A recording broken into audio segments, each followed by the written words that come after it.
nearby Richmond Road. After it lunged at a police officer, the dog, which was a bull terrier, was shot dead. And after admitting to allowing the dog to be dangerously out of control, Ahmed's due to be sentenced for that offence in April. But he was jailed for 22 weeks on a separate charge of animal cruelty after the court heard he used a brick to bludgeon another of his pet dogs to death in a prolonged, deliberate attack last April. He's been banned from owning or keeping dogs for life. West Midlands police say a man who killed his friend for the life insurance money will probably die in prison. Jagdev Ray from West Bromwich cut the throat of 41-year-old Jasbir Singh Baines in Dartmouth Park and threw his body in a lake so he could claim more than £300,000. Ray had changed his name to his friend's 8 years earlier and later took out the insurance policy. Yesterday, he was given a minimum life sentence of 27 years. Detective Inspector Warren Hines led the investigation. A life sentence is a difficult thing to get out of, even after the minimum tariff has elapsed, really. You know, that will be the first point that he's able to apply for parole. And there's no guarantees about him being granted this, really. If he does on the first occasion, I'll have to say that's extremely rare. Reports from Ukraine suggest the government has abandoned the presidential place in Kiev. There's no sign of the riot police who've lined the streets during weeks of anti-government demonstrations. Protesters are now guarding government buildings. The whereabouts of President Viktor Yanukovych remains unclear, and the pro-government Speaker of Ukrainian Parliament has resigned. What could be the largest anti-badger cull event to take place in Britain is happening in Birmingham later. Around 2,000 people are expected in Victoria Square this lunchtime. It's designed as a protest and badger education event and will also include the Stop the Cull March, which has been touring the streets of the country. The march will start in Victoria Square and wind its way through the city centre.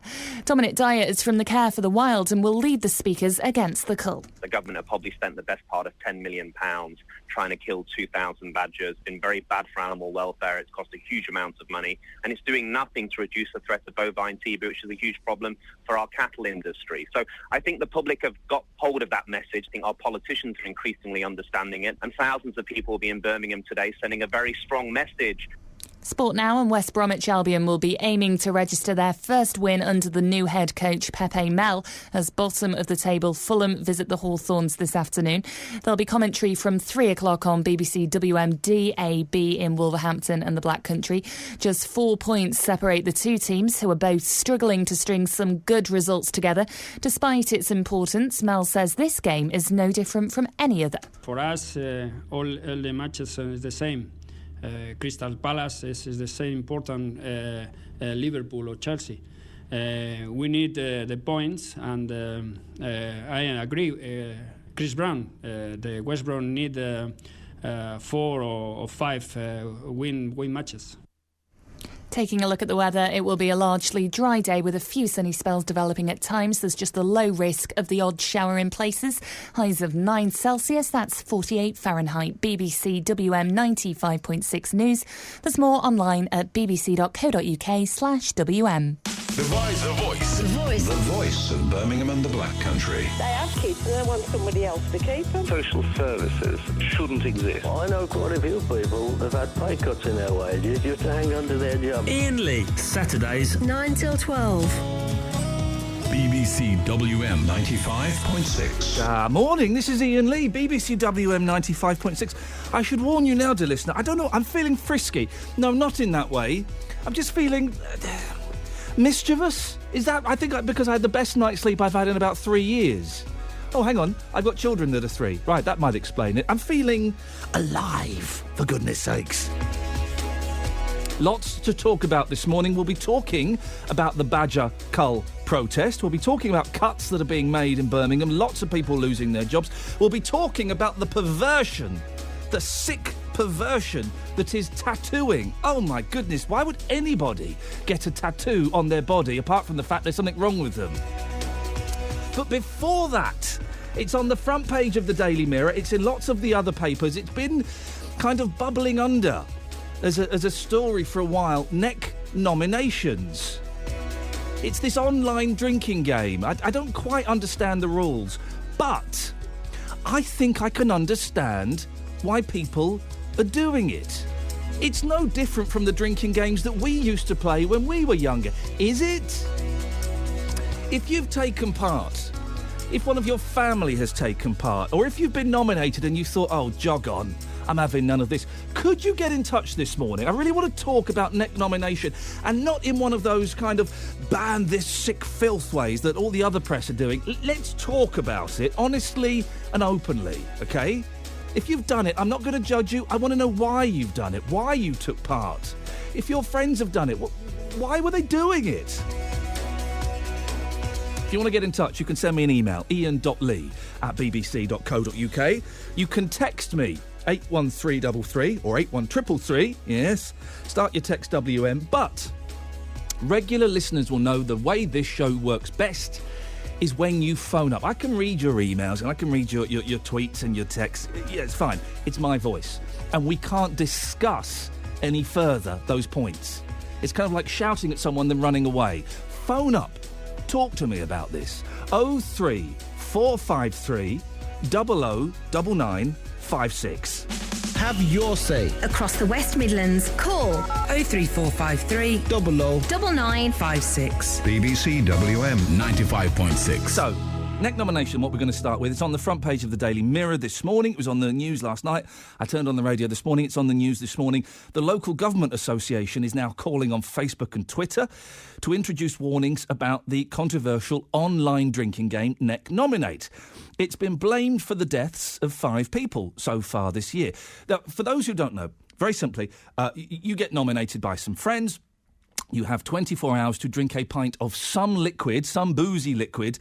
You film themselves, you put it up online, and then you nominate 2 other people to do the same. But, according to the Mirror, the craze has started to reach primary schools, with a boy of 10, they claim, accepting a nomination to down a potent cocktail of Nando's sauce, cream, mayo, and several shots of vodka. Katie Hall, who's chairman of the LGA's Community Wellbeing Board, says it's beginning to impact on local authorities. The councils have a duty to look after public health, and the effects of Neck Nominate is now filtering down to us. Now, we're already making efforts. We work with schools, colleges and universities all year round to make sure our teenagers and young people are aware of the dangers of alcohol abuse and can learn what responsible drinking looks like. And I think it's time that the internet giants stepped up to the plate and did their share. Really? Is it really Twitter and Facebook's responsibility to say, hey, come on, guys, don't drink a pint of vodka? Because people know that's stupid, right? People know that drinking a pint of white wine is stupid. Yeah. People know that drinking a pint of gin mixed with wee-wee, that's what some people have done, is stupid. So is it really Facebook and Twitter's responsibility? And I do wonder, I remember being a kid at school. It was a long time ago. I remember the coppers coming round, telling us about drugs. They had some drugs with them, showing us drugs. Drugs are bad. I remember the anti-alcohol talks that we had in school. It didn't stop me as a 15-year-old going over Salt Hill Park in Slough with my mates and a bottle of Thunderbird and downing it. We were all kind of smirking. There is a myth, isn't there, that binge drinking, that teenagers drinking is a modern phenomenon. It isn't. Me and my mates were doing it 25 years ago, and I can guarantee that my dad was doing it, 45 years ago. It's not a new phenomenon, is it? 03453 009956. If you've been involved in Neck Nomination, even if you haven't, even if you just want to phone up and tell me your thoughts on it, 03453 009956. Well, I can talk to someone now who has played the game. 26-year-old Lee Clark was nominated by a friend on Facebook, and he joins me now. Morning, Lee. Morning, Ian. So, Lee, tell me what happened. How exactly does it work? Well, what happens is I got a notification on Facebook. You think someone liked your status or something like that, when really they've actually nominated you to do this craze that's out at the moment. And basically, you see a video of theirs, you see what they've done, and then you supposedly have 24 hours. I mean, not everyone sticks to 24 hours, but 24 hours to then do yours and make your nomination. And do they say what you have to drink, or do you just have to do, in inverted commas, better than they did? Yeah, you see, I think this is where it's all going a bit crazy. No one's really saying what you've got to drink. Right. I think, from what I believe, I think it's an Australian thing that I think has come over here or American or something like that. Yeah. I think the idea over there is that you better the one you've got previous. But I mean, nothing says, none of the ones I've seen from any of my friends or any of my people on social media have said what you've got to drink and how you've got to drink it, sort of thing. So what did you drink, Lee? Mine was mainly lager mixed with cider, and then it had a tea bag in there with a sachet of coffee as well. And you filmed yourself doing it. Were you wearing anything silly? Were you in a ridiculous location? How did you do it? Well, I had a Nottingham Forest shirt on. I suppose you could class that as silly. Yeah, some people may do, but nothing. I wasn't wearing anything intentionally silly. I was actually on a weekend away in Blackpool. My mate was saying to me, we'd actually nominated. He said, "Come on, let's get it done and it's over with." So it was sort of like the reason it had tea and coffee, and obviously naturally your hotel has tea and coffee in there. So it was just what I had to use. I mean, if I had have had a bottle of gin, there's not a chance on this earth that I would have poured it all into a pint glass and downed it. That's kind of my thinking on this, is if you down a pint of gin, you're an idiot, aren't you? It's not Facebook and Twitter's fault. Yeah, I think that's exactly right. And I was listening to your introduction on the show just then. I think you've hit the nail on the head. No one's telling these people what they've got to drink. And personally, it might be controversial, but I don't really think it's Facebook and Twitter's responsibility to tell people that. If you're a regular drinker, and I've been going out since I was 18 years old, really. And this isn't new. Downing a pint of a concoction of alcohol, it's not new. I don't know where it's coming from that it's actually a new craze, because it's not. If you go out for a special occasion, if we go out in a group of friends, we'll chip a couple of quid in each and get whoever the birthday boy or girl is a concoction of something that's diluted plenty so that it's not going to harm them. That is the case. I remember finishing it when I was working on a TV show, the rap party, so this would have been about 13 years ago. Foolishly, they let me go behind the bar, and I filled a pint glass with... I worked my way through the rainbow with the pint glass, and I downed it. Now, I was violently sick, and I regretted it the next day, but these games aren't new, are they? They're not, absolutely. I totally agree, and I just think... The thing is, I wouldn't even blame the old nominate thing. I think, done in the right way, I think it's good fun. I'll be honest with you. You've got to understand... I mean, how can drinking a pint of gin or a pint of vodka, how can you, in your head, know that I'm going to drink this and be okay tomorrow morning? You can't do that. I mean... to not dilute that much alcohol, you're just asking for trouble, I personally think. Lee, I guess the reason we're talking about this today is because there is a picture in the Mirror of allegedly of a 10-year-old boy who's got involved in Neck Nominate, who's drinking a pint of Nando's sauce, cream, mayo, and apparently there are several shots of vodka in there. What would you say to that? Well, I mean, personally, again, it might sound like a controversial thing, but I know for a fact when I was 10 years old, there's not a chance my mum and dad would have had me anywhere near vodka. It would have been locked away or in a cupboard high enough that I couldn't reach it. And I'll be honest with you, I think the parents have got to take some responsibility for that. A 10-year-old having access to vodka, I mean, I've got the Mirror story in front of me. I mean, I've read through it. It doesn't say anywhere that his parents were there at the time or anything like that. I'm guessing they weren't. I can't see why they would have let him go through with it if they were. But I personally think that's 99% down to the parents, to be honest. Lee, we've got 30 seconds. For those people listening who are just scratching their heads going, what? And don't get it, what did you get out of it? What was the buzz? What was the kick once you'd done it?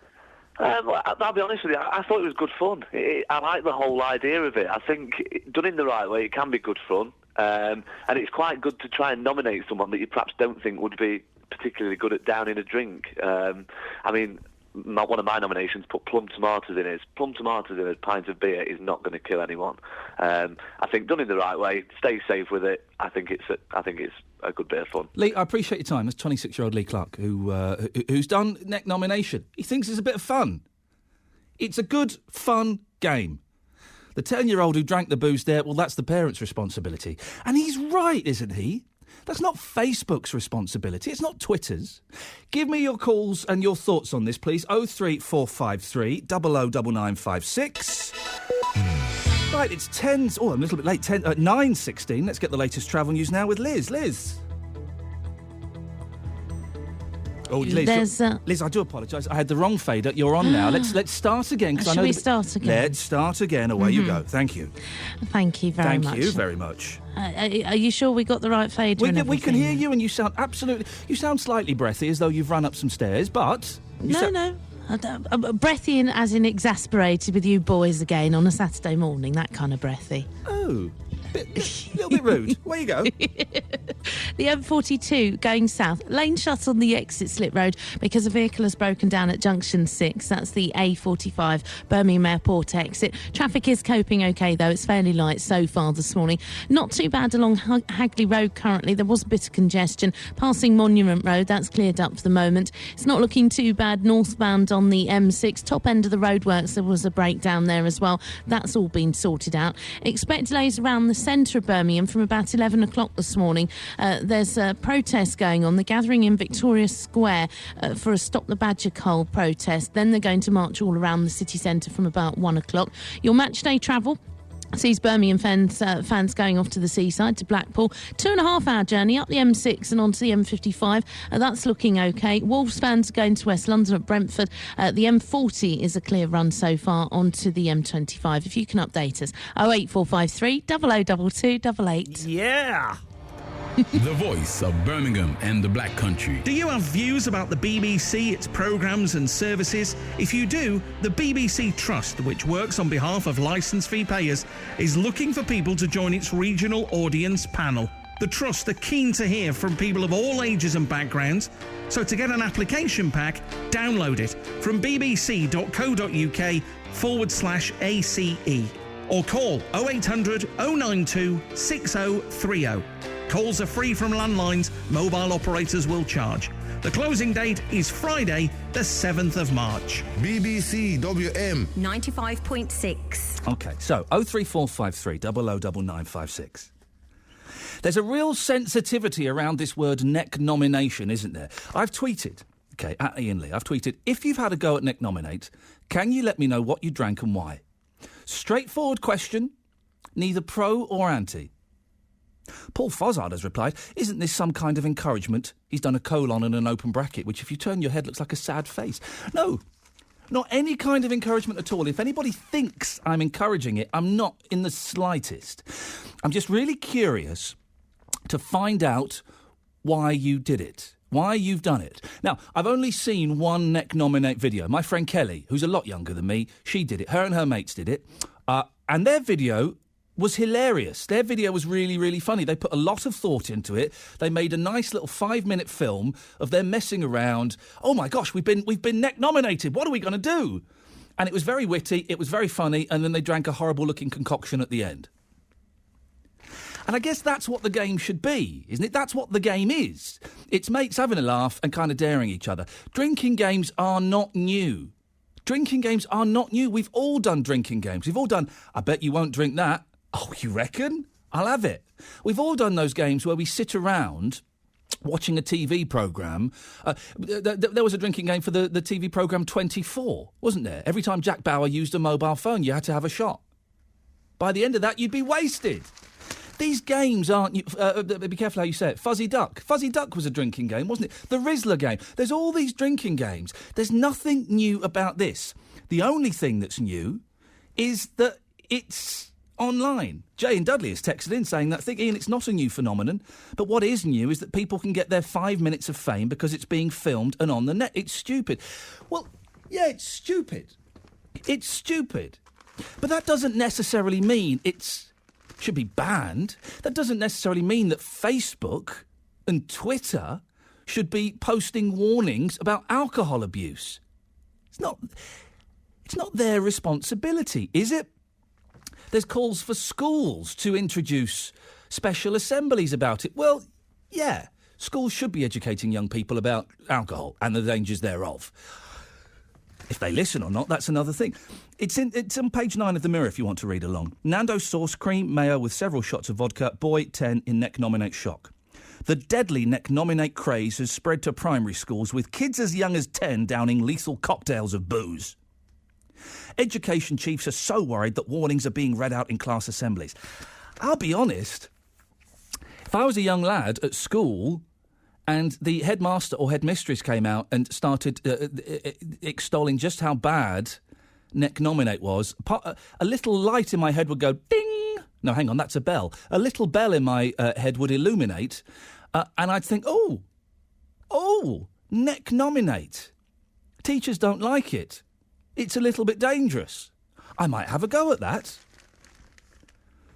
A shocked father, whose 13-year-old in Halifax was being coerced to play the game, said, young kids are taking part in large numbers. They are under pressure to perform the stunts, and many are buckling. It is rife. It won't be long before a child or teenager at school dies from being Neck-Nominated. Well, this is a dad of a 13-year-old kid.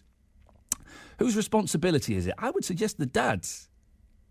The 10-year-old boy in West Yorkshire, nominated by pals to film himself drinking a concoction of liquids. The disturbing footage showed him downing a glass filled with Nando sauce, cream, mayonnaise and shots of vodka. He was violently ill and had to be seen by a doctor. Twitter's fault?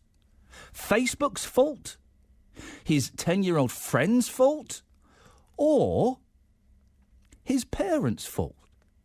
His parents' fault for allowing him, putting him in a position where he could get hold of vodka.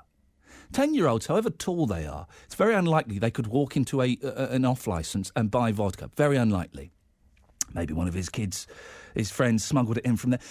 It's got to be, at the age of 10, it's got to be the parents' responsibility, hasn't it? Hasn't it?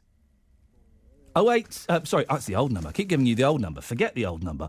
03453 009956. 03453 009956. Neck-Nomination. Are we all people have died. People have always died of drinking games. Are we getting our knickers a little bit in a twist about this? Oh, I'll speak now to Ashley Ling. You've done a Neck-Nomination, haven't you, Ashley? Hi, Ian. I have, yes. Tell me how you got nominated and what happened and what you did. Just a few friends doing a drinking game. They were out on a Friday night. I think around one of my friends' houses. They were just necking. I think it was really strong cans of sort of lager, sort of your 9-10%. And they just, we nominate you, you've got 24 hours. And I'm not the kind to play along with that kind of nominated. What's that? To me, that's just, I don't want to drink that. I'm not going to put that in my body. So my nomination, I lined up a lot of sort of lethal, or what would look like a lethal concoction. I had fairy liquid, bleach, things that I'd seen people putting in their nominations already. So it wasn't out of the ordinary, but it's obviously very dangerous. And in my video, I proceed to make a cup of cranberry green tea. And then I'll turn to the camera and pretty much tell everybody that's playing the game to put the rest of the stuff back in the cupboard and grow up, because you can't keep drinking stuff like that. Oh, hang on a second. So you didn't even do a fake boozy drink. You announced that you were drinking a healthy drink. That's exactly it. And I proceeded to show them. So the directions that I was given were to how to make a cup of green tea. So it was kind of like I twisted it around, and I just said, put the rest of the stuff back in the cupboard and stop being sheep and following each other, because it's dangerous. And your video, it's kind of gone viral, hasn't it? It has, yes. When I did it, I did it on a Friday afternoon at work, on my lunch break. Didn't think anything of it. And by the Monday, I'd had about 10,000 shares. And by the following Friday week, I'd had 28,000. And what kind of comments were you getting on there, Ashley? Fantastic. If I'm honest, I've had inbox messages from youngsters saying thanks for sort of showing me that I don't have to do it. I've had 300 friend requests of people sort of wanting to be my friend because I'm sensible and I don't follow the trends. A lot of parents have actually got in touch with me, and one in particular that said that she showed her son the video, and he made the similar one himself, with a non-alcoholic one. Uploaded it to his Facebook, expecting to get a lot of grief from his friends, and in actual fact, his friends and his parents said, "Yeah, that's actually really cool. I have to do it." So it was worth it if I've changed one person. Ashley, did you get any feedback saying, "Oh, you wimped out, mate. You're a bottler. You're a coward"? Did you get any of that? And if so, how did you react to it?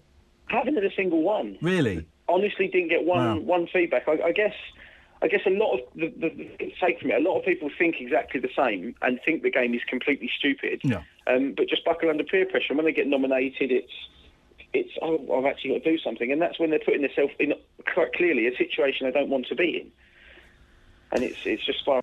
And Who's... This is a question that doesn't quite make sense, but I'm going to ask it. Whose fault is it? Whose fault is it if people are getting ill and young kids are doing this? Ian, I completely agree with what you said just a second ago. Drinking games have been around since day dot. They're never going to go anywhere. That's fact. Can be, don't get me wrong, they can be quite fun to play. If you're on a Friday night and it's controlled and you're with your friends, they can be quite enjoyable within reason. The problem is you've got videos of adults, sort of 30-year-olds, who think it's cool to upload a video of them down in a pint of vodka with all sorts of household chemicals and anything they can get their hands on put into this pint, blended and drink it. And children are seeing that. Children are not being shown the boundaries are. Yeah. So how can children be expected to respect the boundaries if they don't even know what they are? If there's a 10-year-old here who's supposedly drunk shots of vodka, that part of me thinks that's got to be the parents' responsibility, hasn't it? I would agree, Ian, if I'm honest. My son's not even 1 yet, but I can't imagine that when he's 10 he's going to be able to get hold of vodka. To me, that's been put in a position or a situation where vodka is readily available, and that's why he's done what he's done. And what kind of stuff of your... When people say they've drunk bleach and they've drunk, a pint of gin, I'm always slightly suspicious. Are they really doing this, do you think? Or is there an element of, drinking a pint of tea and pretending it's whiskey? It's something that I followed from sort of day one. When I saw the first one or two Nick nominations appearing online, there was a few lads were sort of making them in their garden, and they were putting the pint glass down out of shot of the camera, and then picking it up to down it. And obviously, that's when the suspicion creeps in. And you think, hang on a minute, he's probably just replaced that with a familiar-looking drink. But now it's got to the point where people were commenting, saying, you've cheated, you haven't done it properly. So these people are holding the pint glass in their hand. They're putting bleach. There's one where a guy's drinking his own urine. In his pint, he's got alcohol, he's got wine, bleach, he's got fake tan. He puts it in his drink, stirs it with a fork, and drinks it. And taken out a shot of camera. Now, what he's doing to his insides, who knows? But that cannot be. That can't go on. People can't copy that. The fatality list will creep hugely. It'll be sort of in the dozens. I do wonder, Ashley, if the Daily Mirror, if the reports we see on the news, if me doing this show this morning, are we prolonging the life of something that, if no one mentioned it, it would kind of die a quick death, wouldn't it? It would go the way of MySpace, it would go the way of other kind of internet phenomenons, it would be a brief burst and then it would disappear. Yes, I mean, there is obviously, you could think like that, but I don't think it would. I honestly don't think it would. I think it's something that does need to be addressed. The angle that some of the media take, i.e. the newspapers that say, the primary school teachers need to be briefing their children on what not to do. I think I do disagree with that. Yes, they need to teach them of alcohol abuse. They need to teach them that it's dangerous, and obviously it's completely illegal to drink it underage. But trying to prevent the neck nomination craze is only going to make things worse. I think if we address it, and people kind of think, you know what, let's stop putting bleach in. If they want to continue to do it with a sensible amount of alcohol, i.e. a pint of lager, then fine, let them do it. But it's when they start doing pints of vodka, pints of bleach, pints of fairy liquid or washing up liquid, that's crazy. Ashley, if grandparents or parents are listening to this and they want to show their kids your video, where can they find it? Is it easily findable? It is. It's on YouTube. It's on Facebook. It's open to the public as well. If you go on Facebook and search for my name, it's Ashley Ling, ASHLEY LING. Yeah. And it will be one of the first videos that comes up. It's just called My Next Nomination. It's had fantastic feedback. I have from Newcastle. I live in London, so it's gone nationwide. And a tutor from Newcastle in the university is actually showing it to her students this week, or the coming week, because she feels she needs to address it, but she just wants kind of an undertone. She wants a subtle or a good approach to address it. So she's going to show them my video and let me know what feedback she gets, which is quite Ashley, can I ask, you don't have to answer if you don't want to, what do you do for a living? I work in publishing. Right, OK. So not in any way connected particularly with public health information or anything like that? Absolutely not, no. How funny. My father did pass away when I was 4. He was what I now know as a functioning alcoholic. Right. So he used to drink quite a lot. But even still, I mean, I think it's stupidity, if I'm honest, and peer pressure. I don't think it matters to what people do for a living. Well, Ashley, listen, well done for making the video, and thanks for coming on this morning. I appreciate your time. It's been a pleasure, Ian. No worries. Cheers, mate. There you go. Ashley Ling. Go and have a little look at his video. I'll have a look at it later on. It's an interesting one, this, isn't it? Am I making it worse by spending an hour talking about neck nomination? Am I making it worse? Am I giving it some kudos? Probably not. 40-year-old bloke on a local BBC station. I doubt there are many 12, 13, 14, 15-year-olds, A, listening, and B, listening and going, ho-ho, that fella that used to be on the telly is saying neck nomination is bad. Let's get on. Come on, let's raid the drinks cabinet. I doubt it. But it's interesting, isn't it? Who do you blame for this? Who do you blame? If you do blame Facebook or Twitter, I'd love to hear from you this morning. 03453 00 9956. I'm on Facebook. I've only had 2 videos posted in my timeline. One was from my half-sister. I didn't watch it. And the other one was from my mate Kelly, which I didn't watch, but then she showed it to me. And actually, it was very, very funny. It was a very clever, witty, short little film they'd made. So, can you blame Facebook and Twitter? I don't think so. I don't think you can. Who can you blame? Well, to a certain extent, you've got to blame the people that are doing it. And if people are pouring themselves a pint of gin with a bit of bleach and a bit of fairy liquid in it, I'm not quite convinced that happens. But if they are, well, they're idiots, aren't they? They're idiots. If young kids are doing it, 10-year-olds, 11-year-olds, 10-year-old in the mirror today, if a 10-year-old is doing it, I would suggest you've got to blame the parents. You've got to blame the parents. A, that a 10-year-old son thinks it's acceptable to drink a pint of whatever that's got shots of vodka in. And B, that a 10-year-old can get access to vodka. What do you think? Am I being a bit harsh on the parents? 03453 00 9956. Ian Lee. On BBC WM. 95.6. The voice of Birmingham and the Black Country. That little sting there wasn't to add any dramatic tension. It was so I could take a sip of my tea. Let's pull back the curtain and let's be honest. Let's go to Ranjit. Morning, Ranjit. Morning, mate. You all right? Yeah, I'm good, thanks, Ranjit. What do you want to say? OK, I'm going to categorically tell you, you can't blame the parents. Why? When I was at school, I had mates that used to glue sniff, OK? Yeah. I've sat around with people who've been smoking marijuana, yeah? Yeah. I haven't done it. I chose not to do it. You can blame a little bit on peer pressure, but the ultimate blame goes with the person that's done it. You know, your last caller was going on about, and you're saying that you don't believe that they're drinking a pint of bleach.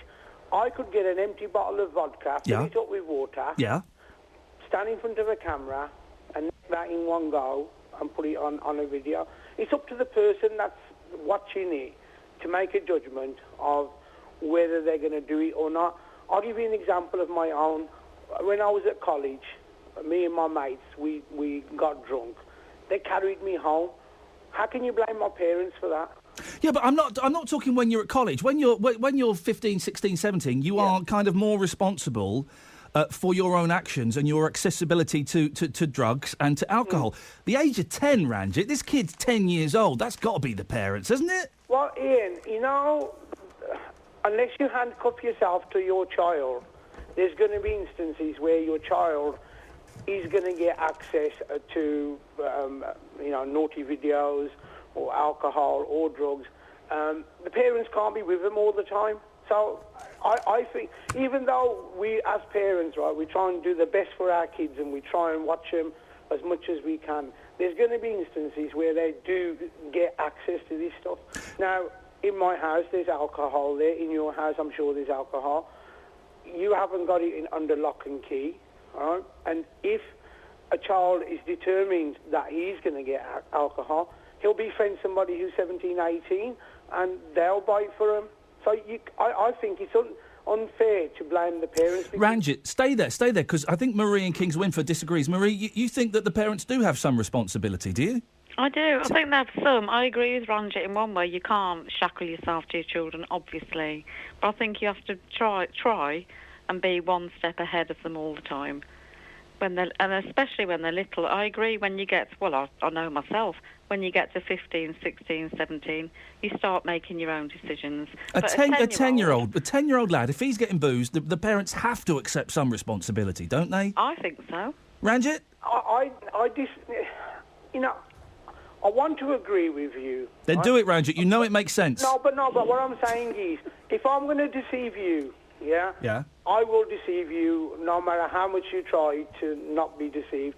I've done it myself. I've got to put my hand on my heart. I've deceived my parents, and now that I'm 48 years old, right? Now I look back on my past, right, and I tell my children, I say, listen, this is how I used to deceive my parents. Now, if you're going to deceive me, I am going to catch hold of you, but it's going to be too late once I've caught hold of you. So, as a parent now, and looking back at what I used to do, I don't blame my parents, because sometimes they didn't know what was going on. But Ranjit, at the age of 9. Ranjit, you were deceiving them from the age of 9? Well, I've never done nothing nasty, right? But, yes, you've done things which, When I was a kid, we had a drinks cabinet, OK? And it had all kinds. It had eggnog, it had Jack Daniels, it had vodka, it had all of that stuff, right? Yeah. When I was 15, I nicked a bottle of Jack Daniels, I took it to school, and me and my mates got drunk at school. I did that. I did that stuff like that. I topped bottles up with water, stuff like that. 15, 16, 17, I was responsible for those decisions. I betrayed my parents' trust, OK? They trusted me, and I betrayed it. Yeah. And that's kind of what teenagers do. Yeah, but at the age of 10, Ranjit, the age of 10, alcohol shouldn't be in a place where a 10-year-old can get it. OK. And I don't have any booze in my house. I don't drink. My wife's not a big drinker. Occasionally we'll have a couple of bottles of wine in or a couple of bottles of beer. They will be put... My boys are 4 and 2, but when they're older, I will know exactly how much booze I've got and exactly where it is. OK. When I was about 9, and my brother he's about 4 years younger than me, right? There was a bottle of rum at home. And me and him, right, we, just unscrew the top. We filled that up with rum, right, and we drank it. I think I must have been about 9, and we probably had about 2 little drops each. And we was asleep when my mum come home, right? Yeah. Now, how can I blame my mum or my dad? It's our fault. The alcohol was there. It's a amount of... Well, let's put that to Marie. Marie, in that situation, whose fault is it? I know where I think the blame lies, but who do you think's fault it is there? Well, I have to concede. I agree with Ranjit. We all do things to deceive our parents. Yep. But talking to Ranjit now, and what is he, 40? 49. 49. Well, I'm 55. You're a perfectly rounded, sensible, responsible dad, and that's down to your parents. So these little blips... Yeah, they're normal. They're just normal. But I'm talking about kids who are left uncensored completely to look at anything on the internet. That's the parents' Here's fault. a question, Not Marie. these blips. They're nothing. Here's a question, Marie. What age did you have your first taste of alcohol? Oh, gosh. Well, I was a bit naive, probably about 18. Really? Yeah. Did you, Ranjit, you say you had yours first one about 9, or had you had some before? Yeah, about 9. Me and my brother, I can still remember what it was. It was Captain Morgan rum. Oh, the old man used to drink it. Yeah. If I could just butt in. Yeah, go on. I had my first drink at 18, but I used to sneak my dad's fags at 13. Oh, did you? So, it's the same thing. I seem to remember having my first taste of beer at about 5 years old. We were out with my parents, a friend's house. They all had some beer, and I said, Dad, can I try some of that? He went, yeah, go on, and had a little sip of it. And then from about 6 or 7, I'd get lager shandies made. Yeah. So real lager, a splash of lager, and some lemonade made. Is that maybe the thing? Is it maybe that we don't do that anymore? No, we're too frightened to do that kind of normal thing anymore. And I think, I might be old-fashioned, but I think this internet stuff, it scares me. To be honest, it's because it's outside of your family. What goes on in your family and in your circle, you've got some control. But this outside stuff, we all had peer pressure. Like I said, I'm 55. I can remember peer pressure when I was 6. But once you got into your house with your parents, it's sort of finished. Now it carries on. And I think that is the responsibility of the parents, is letting that peer pressure through the internet or whatever these devices are called invade your home. That's where kids should feel safe. And, if your parents say no, it's no. And I used to say to my kids, I don't care what people say. If they disagree, send them to me and I'll argue with them. Ranjit, you've got kids, haven't you? I have, yeah. How old are they? My daughter's 24, my son's 22, So I've got another one 16. So they're grown up. No, yeah, but What age did you let them have their first taste of booze? My daughter's never drank. My son, I think when he was about 9, 10, I'd let him have a sip of my beer. But my youngest has never tried it. right? What it's about, I agree with that, your caller. It's, the people are invading your privacy with the internet, yeah? Yeah. I mean, I'm not very good at computers, but I choose not to use the internet, the Facebook and that, right? There is a lot of that going on where kids, I don't understand cyberbullying. What's wrong with just turning it off? If somebody's bullying you on the internet or something. Switch off. Ranjit, we're kind of moving off a little bit, but thank you. Ranjit and Marie, always nice to talk to you. 03453 009956. Is part of the problem around this that we don't know how to handle booze in this country, do we? We don't really know how to handle it. And we don't know how to bring up the subject of booze and responsible drinking with our kids.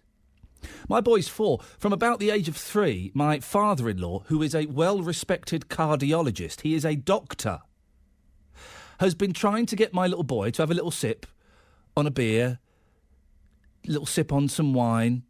He's been trying to do that. And me and my wife are going, Peter, what on earth are you doing? Stop it. It's a different generation, isn't it? A little sip on a beer for a 3-4-year-old. Really? I don't quite know. What are your experiences of sharing booze with your kids? Is that maybe where we're going slightly wrong on this? That we need to instill a more responsible attitude around them, like what they have on the continent. And one way of doing that is demystifying it. 03453 009956. And here's a question. Does anybody still have a drinks cabinet? We used to have a drinks cabinet in my house, and it was full of some of the weirdest drinks. Eggnog, that's a drink, isn't it? What's the yellow... Advocaat, that was it. Advocaat. And there was loads of, crusty bottles of Baileys, loads of bottles of Jack Daniels, because my dad would do... heaven knows what jobs he did for people in the 70s, but he'd do jobs and they'd pay him with a bottle of Famous Grouse or JD. We had all this. My dad didn't drink whiskey, which was great when I wanted to start drinking whiskey. 03453 009956. Let's do a couple of texts and emails. Gary's emailed in. Facebook and Twitter seems to be getting the blame in the same way that video games do. Oh, for goodness sake, video games. Video games. Well, we've not had a Grand Theft Auto story for a few weeks, Daily Mail. Do you want to? Do you want to make one up? Peer pressure to smoke or drink or get into adult movies are not new, but it appears good parenting is a dying art. I'm shocked the newspaper hasn't tried to blame Nando's. He's got a point, Gary. Why aren't Nando's taking responsibility for this? Why aren't Hellman's taking responsibility for this? He had some mayonnaise in there as well. 03453 009956. And Ellen Walsall says, blame the parents, they produce the offspring. You don't have to follow the crowd. There's all this talk, isn't there, of peer pressure. I don't really, looking back on my life, I don't think I was really influenced by peer group pressure. The things I did, and let's be honest, I've done some pretty stupid things, okay? The stupid things I've done because I wanted to. Because I thought they looked good, I thought they looked funny, I thought they looked stupid. I was annoyed and I wanted to stick 2 fingers up at people, so I did those stupid things. It was never because my friends were there doing something, going, go on, Iain, if you don't do it, you're a chicken. I'm never quite sure if this peer group pressure thing actually exists. Lots to talk about. 03453 009956. And do let me know, just so that the young people listening don't think, oh, we invented drinking games. We didn't. Let me know your drinking games, the drinking games that you played. 03453 009956. Right, it's 9:45. Let's get the travel news now with Liz. Thank you very much, Iain. Better news for you on the M42 as you go south. That lane has reopened on the exit Slip Road. The broken down vehicle has been recovered at Junction 6, which is the exit for Birmingham Airport and the NEC. Of course, there's the caravan and camping show going on at the NEC today, so quite a bit of traffic is expected to file around there, so expect delays on the A45 and the M42 at this junction anyway. It is slow through Sheldon on the A45 and busy in and out of Birmingham through Selly Oak on the A35 M48 from the Selly Oak Triangle through towards the Priory Road junction in the Edgbaston area and towards the Belgrave Middleway. As you head around Birmingham city centre, just be aware there is a march going on at Paradise Street this morning, a gathering in Victoria Square from 11 o'clock. So that's likely to cause you some delay and disruption around the city. Your match day travel sees Blues fans head to Blackpool this afternoon. 2.5-hour journey up the M6, which moves well so far, and towards the junction with the M55. Wolves fans going to Brentford. Down the M40 is looking clear so far. No reported delays on either the M25 or the M4 to get there. If you can update us, call BBC WM 95.6 Travel 08453 002288. I'm lying here wounded, having been shot in the arm and leg by shrapnel, but I'm pleased to inform you that my life was saved by one of your whistles. World War I on the BBC. If they hadn't got a uniform on and somebody made an assumption, women would sometimes give them a white feather. Implying that you were a coward. Yeah, indeed. BBC WM reveals the untold stories of World War I in Birmingham and the Black Country. Bayonets fixed, charged through the barbed wire and faced machine guns as they hurtled over towards the German lines. World War I at home on BBC WM 95.6. Starts Monday at 8:15. Now, listen, the way this show works is we throw things to talk about out at you, you catch them and you throw them back. By that, you give me a call, 03453 009956. And you can call at any point throughout the show about the things we're talking about. OK, I'm just saying that because we often do quantum leaps in subjects. Here comes one of them now. We've gone from neck nominations to badgers. Badgers. Up to 2,000 people are expected in Birmingham city centre this afternoon to protest against culling badgers. It's being billed as what could be the largest anti-badger cull event to take place in Britain. If you're going today, I would love to speak to you. Why? Why are you going? Why do you feel so strongly about it? It's designed as a protest and badger education event. It's also going to include the Stop the Cull March, which has been touring the streets of the country. The march will start in Victoria Square and wind its way through the city centre. Well, I'm joined now by Julie Buxton, the event organiser, and also Charles Mann, who is chair of the NFU in Gloucestershire, where a recent badger cull trial took place. Good morning to both of you. Hello. Julie, we'll start with you first, Julie. Will people in Birmingham, do they really care about badgers? It's not really an issue here, is it? I think they care. They're in their gardens, they're around the place, they're coming up the railway embankments. Many people care, but they just don't have a voice and they don't feel they've got a voice in relation to the cull. That's what we're trying to do today, to give them a voice. Why should we care about badgers, Julie? Well, because, why shouldn't we care about badgers? That's the first question I'd put back to you. But badgers, they've been here for so many thousands of years. So, 300,000 years, and this government is trying to eradicate them one foul swoop. In 25 years, they will get rid of all the badgers. Around 2,000 people are expected. What kinds of people are coming today? People from all walks of life, solicitors, workmen, teachers, children, families, parents, grandparents, just the ordinary person who's concerned about nature and wildlife. Charles, you're chair of the National Farmers Union. You're based in Gloucestershire, where the recent badger cull trial took place. It didn't really work, did it? Well, just a quick correction. I stood down as chairman at Christmas, and we've got a new chairman. So I'm retired former chairman. Chair. Chairman. There we go. Yes, thank you for clearing that up. Yeah, we were asked to see whether we could remove 2,000 badgers in the area, and by what's called free shooting, which is sort of marksman at night, or with cage trapping, and we didn't, and we got about 900, and it was way below the numbers. The difficulty is no one knows the numbers of badgers in an area because they live underground. There is an argument, isn't there, that the government bodies overestimated the number of badgers that were in that area by quite a considerable amount. I think the population goes up and down depending on the breeding. Julie, hang on 1 second. We'll come back to you. The population goes up and down depending on sort of the breeding conditions and the seasons.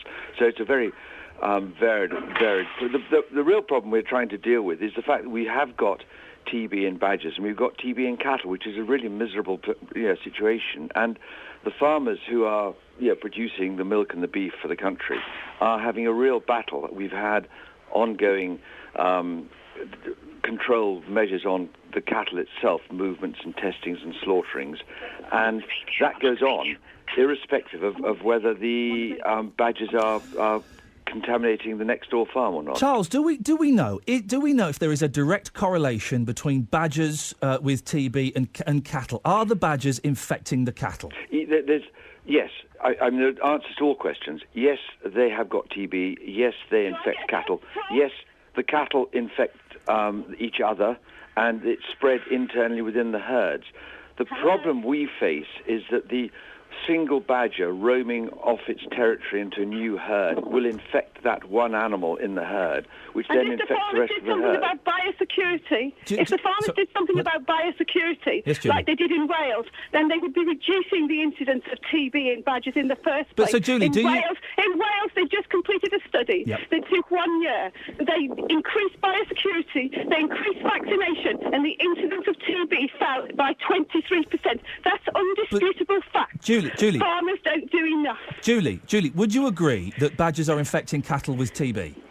No, I would not, because it's bovine TB. It's bovine TB. Keep that in mind. It's not badger TB, it's bovine TB. Well, that's just the name. It's a circular disease. You know, the cows are in the field, cows poo in the field, right. The badgers go and eat the larvae and everything from the poo from the cows. I know I shouldn't mention something like that horrible on the radio. You can mention but poo and larvae. larvae. Is this cull is horrible. The what, sorry? The cull is horrible. So the badgers are just innocent victims here in relation to TB. So who is it? So hang on a minute. You're saying that the cattle are infecting the badgers? It's bovine TB in the first place. But that's just a name. Julie, come on. That's just a name. If the badgers are giving It's not just a name. It's a disease, and that's how it spread. It comes Charles? from cattle. If they increased biosecurity, Julie? if they vaccinated the cows Julie? and vaccinated Calm the down. cattle, we would solve the problem. Julie? I can't calm down. It's a passionate thing. I know, but you need to calm down. Otherwise, you're going to make yourself look a little bit silly, and I don't want you to look silly. I don't want you to look silly. I think the government looks silly. Looks silly. Okay. Charles, yeah, hi. It's bovine TB. It doesn't come from badgers, and farmers need to do more. Address those 2 points. Okay, well, the farmers needing to do more. We have faced ongoing control measures since the late 70s, 80s, where our cattle are tested. I mean, my herd at the moment has got TB, and it is tested every 60 days until you have 2 tests where you don't have any reactors, and then you have a free year without testing. So every herd that has a problem is tested every 60 days, and any animal that has an infection is slaughtered. So that's the first start. You can't move an animal off your farm without it being tested, without the clear tick in the box from the Veterinary Association saying that they can move. The biosecurity is being amazingly improved all the time. The problem we've got, Julie, as a farmer, I'm an organic, extensive beef farmer, and my cattle live outside all year round. And the real problem I've got when everyone talks about biosecurity is I cannot separate the badgers from my cattle. It is physically impossible. And talking about biosecurity is a very good line to attack farmers with, but I'm not trying to attack you. I'm not trying to attack you. But I'm trying to I save haven't the badgers. yet found. That's different. Okay, can we ask? In my situation, as an organic extensive farmer, how do I separate my cattle from badgers? I think it's not just an issue of whether you separate the cattle from the badgers. I think there's a whole issue in relation to the movement of cattle around the country, illegal movement of cattle around the country. But Julie, I'm not saying you're doing that. But Julie, address Charles' question. Address Charles' question. He's put a specific question to you. I'm trying to. Okay, put the question to me again. Okay. I've got my cattle living outdoors in the fields all year round, eating grass and silage. They eat nothing that doesn't come off the farm other than a mineral lick. And that mineral lick is now on legs, so the badgers can't get at it. How do I stop the infected badger from the next door farm coming onto my farm, infecting the cattle that are in the fields? I think the problem is that badgers are being put into a position of being seen as the only way that, cows may get TB. There are other creatures that come onto your farm. You know, there's stoats, weasels, deer. You they shoot can them have as well. TB. You know, but the point is, the reality is that the badgers are just being victimised here. And the cull, this is the main thing, the cull is not humane. It hasn't been carried out in relation to the science that the government, you know, said by its own standards in terms of how they said that this cull would take place. Julie, you've got to be very careful. You keep interrupting me, but you give Charles ample time to speak. And the people, you know, who are against this cull need to speak as well. Go on then. Well, I'm trying to, okay. Well, go on then. So the reality is that they just need to try something different. It hasn't been a humane cull. They've done more than they said that they would do. They carried on for longer than the 6 weeks that they said they would do it for. They went on for 11 weeks. By the time they were killing and culling after 11 weeks, they were actually killing pregnant badgers by then. You know, they were leaving them in cages for 24 hours a day. There was just nothing that we could do to stop that, you know, but we will stop it happening in the future. You know, because the government needs to listen to the evidence now that's being presented, the information from Wales, you know, the information that other scientists are putting forward. And I don't have all the answers. I'm just an individual in Birmingham, you know, with badgers in my garden, and I'm concerned about the way they're being presented. Okay. We need to present it differently. OK, Julie, let Charles come back. Charles? Julie, on the... I have to go shortly. So. OK, don't worry. On the cages, with badgers in cages for 24 hours, there's no difference between caging a badger and shooting it and caging a badger and vaccinating it. It has the same humane impact on it. And I think if you leave a badger in a cage for 24 hours in -3 degrees temperature, it's against government guidelines in terms of how you should treat an animal, then there is a problem there. Julie, we know you have to go. If people want to join the protest today, where can they meet you? Victoria Square, we're all there. Victoria Square, we're just setting up now, which is probably why I've got to go a bit, you know. But the reality is, you know, come along, we'll have a great march. The march is taking place from 1 o'clock onwards. You know, there's music, there's food, there's entertainment, and there's information, there's education, and there's information. I'm not the biggest expert on badgers. I'm just concerned about them. Okay, so if I couldn't answer some of Charles's questions, there'll be people here in the square today who could answer those questions more effectively than I could. But you are the event organiser, aren't you? I am the event organiser. So one would expect an event organiser arguing for the protection of badgers would know some of the things, would know facts. I know quite a lot of it, but you know, do you know everything about radio? Well, I'm not putting my... I do have to go. OK, Julie, that's not the best argument to end on. But Julie, thank you very much indeed. Well, enjoy the countryside when the sun's shining, please. Yes, Charles, very quickly, what would your message be to those attending the event today? I think that we all share concern for the wildlife. I mean, farmers. I enjoy it. I'm part of what's called the Farm and Bird Recovery Project in the Cotswolds, where 45,000 hectares are not dedicated but very involved in encouraging farmland birds. And we all do enjoy it. What we're trying to do is to clear up a horrible disease in badgers and in the cattle. Charles, I really appreciate your time this morning. Thank you very much. Charles Mann, former chair of the National Farmers Union in Gloucestershire. Over to you. It's a passionate argument. Julie was very, very passionate in answer to a question. Yes, I do know pretty much everything about radio, to be honest. But also, I'm not putting myself up as a spokesman. I'm not organising an event. I think I gave them both a fair crack of the whip, didn't I? Over to you, dear listener. We'll talk about this more after 10. 03453 009956. The science was kind of... Well, it depends who you talk to, doesn't it? You speak to one scientist, they say, there's no connection between badgers and cattle TB. Culling them will do nothing. You speak to another scientist, they say, no, if you cull them, that will have a positive impact. Well, the stats haven't been great, have they, for the culling of the badgers? I'd love to get your thoughts on this. We get very passionate about this, don't we? Is that just because badgers are cute? Little black and white things, they're so cute. 03453 009956. Are you going to the protest today? Would you like to go? Or do you think they're a bunch of fruitcakes who haven't got a clue what they're talking about? This is Iain Lee on BBC WM 95.6. Give me a call now, 03453 009956.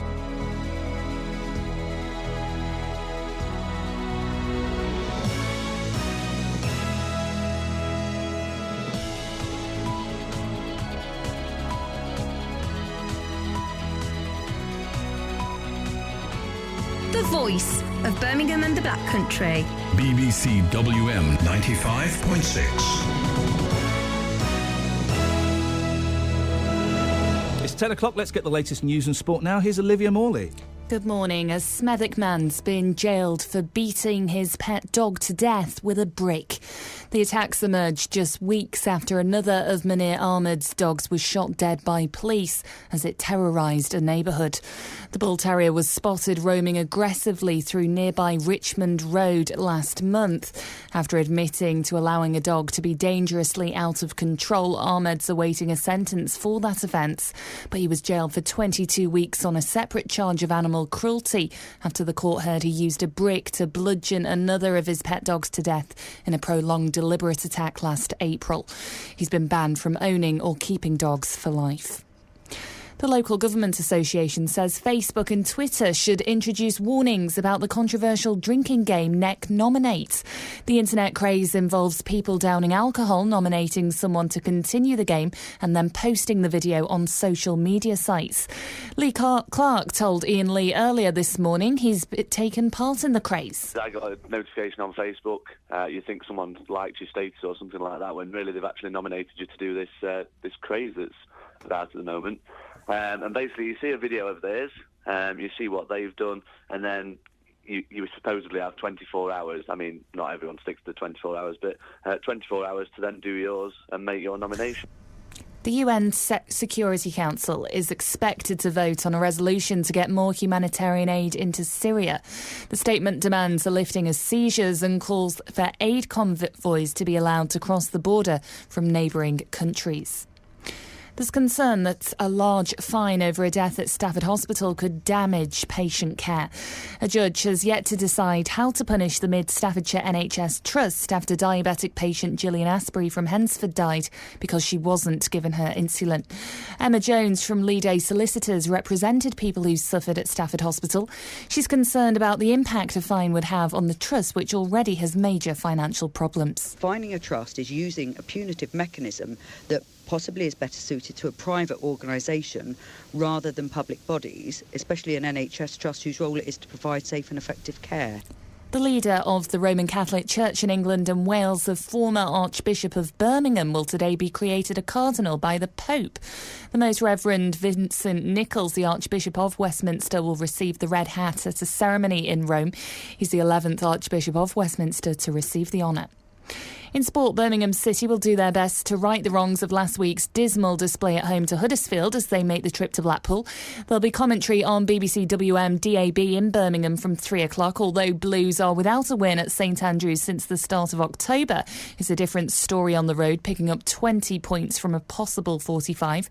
Clark says his youthful squad will have ups and downs. Young players will make mistakes. Young players will have a 9 out of 10 game one week, and then the following week they might have a 5 out of 10. That's what we've got to put up with. That's what we've got to respect, and that's what the fans are understanding. They've been brilliant, honestly. That's why we get so disappointed. That's why we get frustrated, because we're so desperate to do it for the supporters. Taking a look at the weather, it will be a largely dry day with a few sunny spells developing. There's just the odd chance of a shower with highs of 9 Celsius. That's 48 Fahrenheit. BBC WM 95.6 News. There's more online at bbc.co.uk/WM.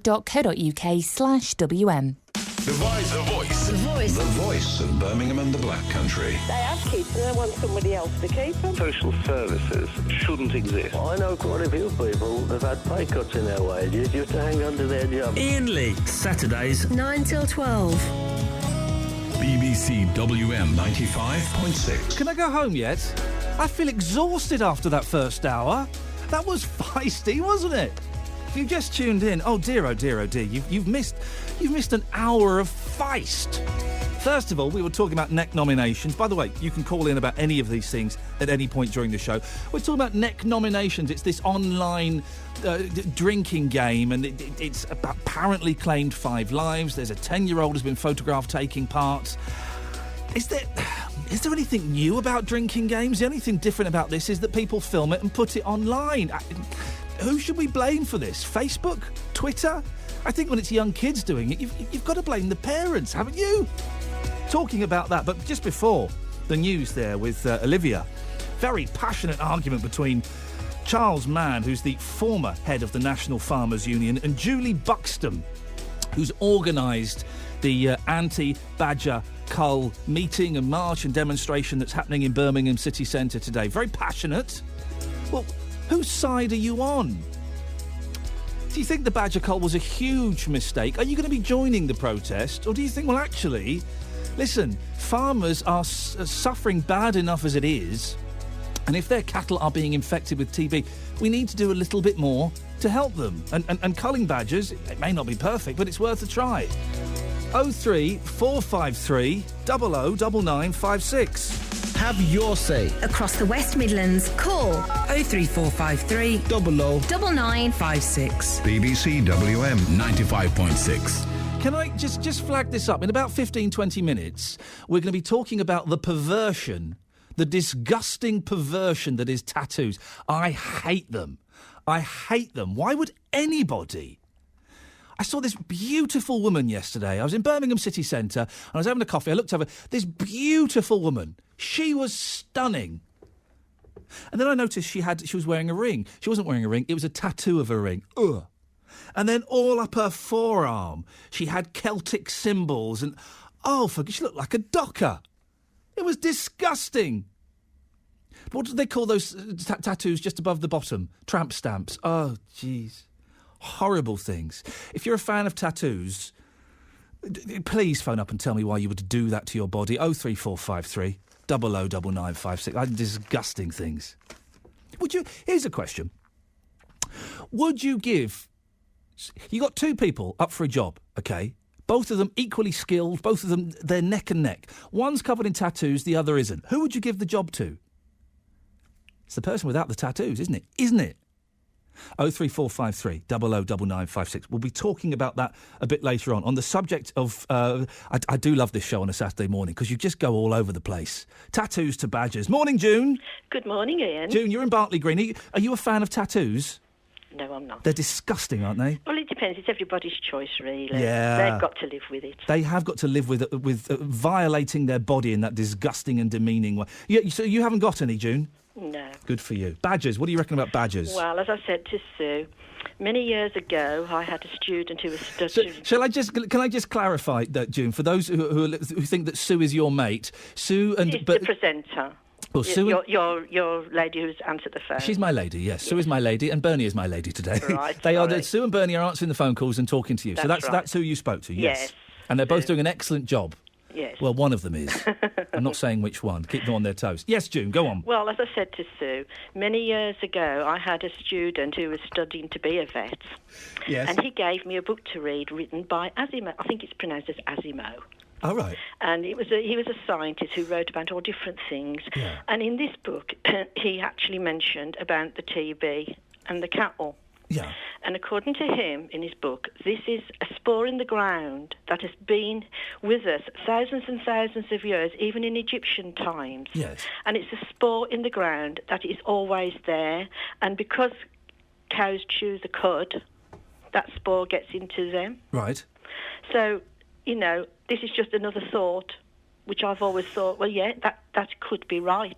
I guess the thing is, and I surprisingly, June, I'm not a scientist, and I've heard different arguments from different scientists. Yeah. Some scientists say that the TB doesn't necessarily come from the badgers. Some scientists are saying, yeah, actually, there's a really strong chance that it does, and culling them would help.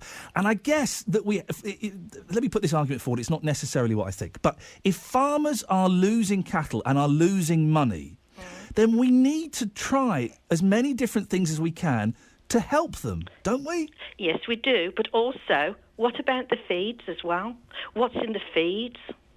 They're buying feeds from abroad and everywhere. What's in their feeds? Yeah. It could be anything, but I don't believe in culling just for the sake of culling, because at the end of the day, the badgers seem quite healthy. So if it was really, really bad, why are not other animals Badgers are full of disease. Badgers are full of disease, June. They're dirty things, vicious things. Well, I'm not going to get in an argument with you. Come on, come on, June. Come on, June, have an argument with me. No, I will not get in an argument with you because everybody has the right to believe what they believe in. Yeah. But I've always thought when I read that book that yes, if it is a spore in the ground, that it may not just be through the badgers. Yeah. Because there's a lot of animals that eat off the ground. It may be something just in that breed of animal. June, thank you very much. You wouldn't rise to the bait. Well done, you. That makes you the better person. 03453 00 9956. Well, I was thinking we should get a scientist, an expert on, a badger expert, but none of them seem to say the same thing. They all say different things. So there's kind of no point in getting a badger expert on, because if you got 4 badger experts on, they'd all say different things. Terry's in Cosley. Morning, Terry. Morning. Terry, what do you reckon? I reckon it's just the human race. We love to kill. We kill first and ask questions after. You know, I mean, I think the badgers should be given a fair chance. You know, there's quite a few ways that cows or sheep might pick it up. They might pick it up without badgers. Yeah. Why kill them all? If we can do it a better way, why kill? That's what humans want to do, for God's sake. I mean, like the prince. Our prince was over in Europe killing wild boar last week. Yeah. And 2 days later, he was at the head of some committee to stop the rest of the world killing animals. And yet 2 days earlier, he was killing himself. That's like asking Jack the Ripper if he'd had a committee to stop killing women in London 100 years ago. I've never heard nothing so stupid in all my life. We should keep killing and think of other ways. Well, what other ways are there, Terry? Well, I'm not a scientist, so I'm just a building site worker, you know. We're not very bright. But I do know that you shouldn't keep going about like we kill foxes for fun. People are riding there dressed up like Father Christmas, killing foxes. It's all a disgrace. I mean, but we should know better. We should have learned by now that you shouldn't go around killing everything in sight. I mean, one of these days we'll wake up and there'll be nothing to kill. Then what shall we do? Is it just... Listen, Terry, if you got rats in your house, you'd get rid of them. You'd kill them, wouldn't you? You get the rat... Yes, I would. Right, okay. Yes, if there was a threat to my life, I would, Well, yes. no. Not if there were a threat to your life. We know if you've got rats in their house, that's a threat. With these farmers, they don't know for sure who it is. You wouldn't get rid of the rats because they were a threat. You would get rid of the rats because it's horrible to have rats in your house, right? So you would pay... Terry, you're going on a different subject now. We're talking about badgers here, not rats. No, Terry, if you listen, if you just take a breath and listen, you will find that I am expertly tying the two together. Do you want to hold my hand and walk down this path with me? Yeah. Okay, right. I don't say hold your hand, but I'll walk with you. All right, well, you walk behind, I'll lead. Yeah. So I'm good at this, trust me. If you had a rat in your house, you would either get a bit of wood and whack it over the head, or you'd call Rent-A-Kill-In or the council to come in and get rid of it and kill it, right? Yes, I would, yes. Yeah, okay, yes. Right, you would do that. Because that's a threat to my family and my life. And also, the badgers ain't a threat to anybody's life. They might be a threat to the cows, but we don't know for sure. Yeah, we know if there's a rat in your house, it's a threat. Yes. But not on the field. Nobody knows for sure. Okay. Even the scientist doesn't know for sure. Right. He's drawing breath, I'm in. Right, he drew breath, I'm coming back in. Right, OK, we don't know for sure, but you're saying that we've got to stop killing stuff. You want to stop killing stuff as long as it doesn't impact on your life. You'd kill stuff if it impacted on your life, OK? But the badgers, they're white and they're cute and they're cuddly and they look like tiny pandas. We shouldn't kill those. Hey, I'm not a religious person by any means. But when people say God made all the animals, why should we then go and kill them? I'm not religious at all. In fact, I'm just the opposite. Why should we go killing God's animals? But hang on a minute, Terry. That's another way of looking at it. Your nickname should be Mr. Contradiction because you just said you're not a religious person, yet why should we kill God's animals? Hang on a minute, God doesn't exist in your world. When you're under threat, that's a totally different thing. When you've got rats in the house, I mean, you know, you've got to do something about it. But badgers out in the field, nobody even knows for sure whether it's them that's causing the trouble. Let's find out first. Then when we found out for definite, then do something about it, not start killing them off now. You kill them all off now and find that the cows are still getting TB, then what shall we do? I mean, to me, it's jumping the gun. Actually, what it is human. We just like killing animals, and that's all there is to it. Terry, have you got any tattoos? I'm dead against tattoos, babe. They're horrible, aren't they? I've had an email from Karen Slater, who works here. accusing me of sexism. Karen, don't worry. Oh, don't worry. It's not sexism. And I'll explain, just because I gave the example of a young lady who ruined her body with tattoos. Yep. Don't worry. I will give the example in the next few minutes of a young gentleman who ruined his beautiful body with tattoos. Don't worry, Karen. Not sexism. Au contraire. It's respect for beautiful bodies and ugly bodies. It's respect for bodies. 03453 009956. I told you I was feeling mischievous today. Told you I was feeling spiky today. It's going to be one of those shows. If you want to take part, now is an excellent time to give me a call. We've got 1, 2, 3 lines 3. Calling about badgers. We'll be getting to tattoos very, very soon. 03453 009956. Let's get the travel news now with Liz. Liz? Hello, Iain. You are such a wonderful, sensible, beautiful human being. Have you got What would you like? Have you got... well, a cup of tea. But after that, have you got any tattoos? No. Why did you have to think about it for a second? Are you not sure? Oh, no, because I thought you were going to say something else. I thought there was a second part to the question. The question is, have you got any tattoos, ? OK. No, I don't have any tattoos. It took me 20 years to get my ears pierced, so the thought of a tattoo is like... Did it really? Yes. I was terrified. I don't like needles. Oh, bless you. Well, you hate tattoos. Liz, let's have the travel, please. It's not looking too bad, actually, Iain, this morning. It's a little bit busy in and out of Birmingham, particularly on Hagley Road currently, passing Monument Road, in and out the city. Round Spitfire Island is also snarled up a bit towards the shopping centre. But that, to be honest, is nothing out the ordinary for this time on a Saturday. Expect delays in the centre of Birmingham. There's a protest march going on. It's gathering in Victoria Square in just under an hour's time at 11 o'clock around Paradise Street, and then marching around the city centre from about 1 o'clock this afternoon, we understand. Your match day travel sees Birmingham fans heading to Blackpool up the M6. Not looking too bad so far this morning. Moves well as you head towards the M55. Wolves fans are going south to Brentford in West London. The M40 is a clear run towards the M25. If you can update us, call BBC WM 95.6 Travel 08453 002288. More blues, more interviews, more exclusives. Have you got a burning question you've always wanted to ask Birmingham City boss Lee Clark? Still enjoying it. I'm really proud to be the manager. I'm in a really special club. BBC WM is hosting a Birmingham City Football Forum on Wednesday the 26th of February at the Land Rover Sports and Social in Solihull. To be in the audience, call 0121 742 5490 or click on the BBC WM Facebook page.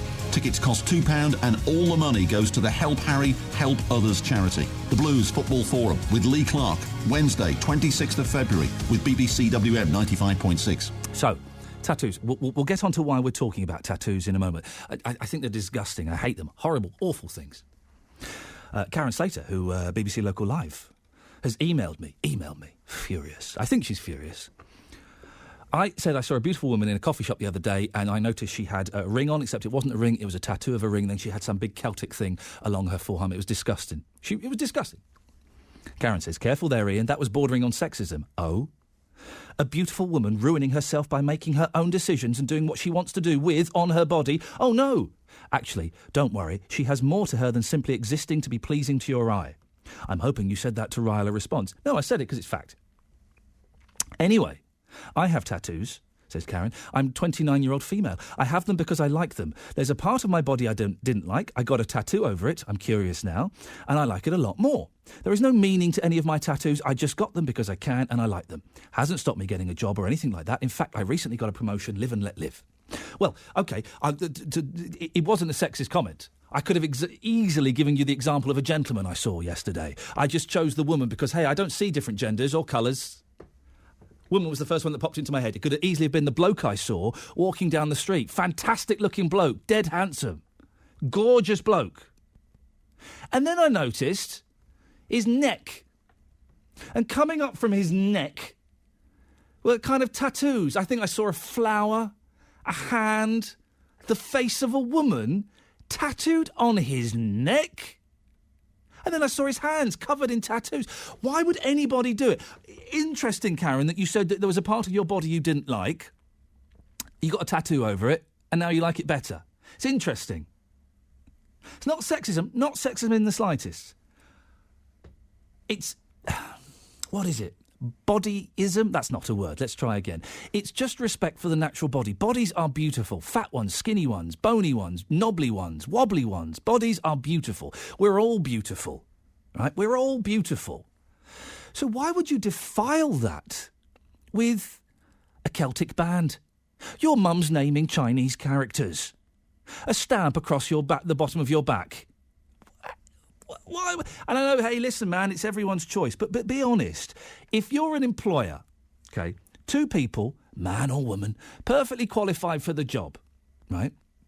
Both the same qualifications, how are you going to decide? Normally you toss a coin. Hang on a minute. One of them's got tattoos all over his arms. I believe they call them sleeves. One hasn't. There's a good chance they'll be wearing short sleeves when they're meeting your customers. You're going to choose the one without the tats, aren't you? Aren't you? 03453 009956. I saw a copper with a tattoo the other day. A copper with tattoos on his arms. I lost a little bit of respect for him. Part of me thought, oh, really? Lots of ways you can get in touch. Well, 3. iain.lee@bbc.co.uk. That's how Karen got in touch. Karen, nice to meet you. Via the email.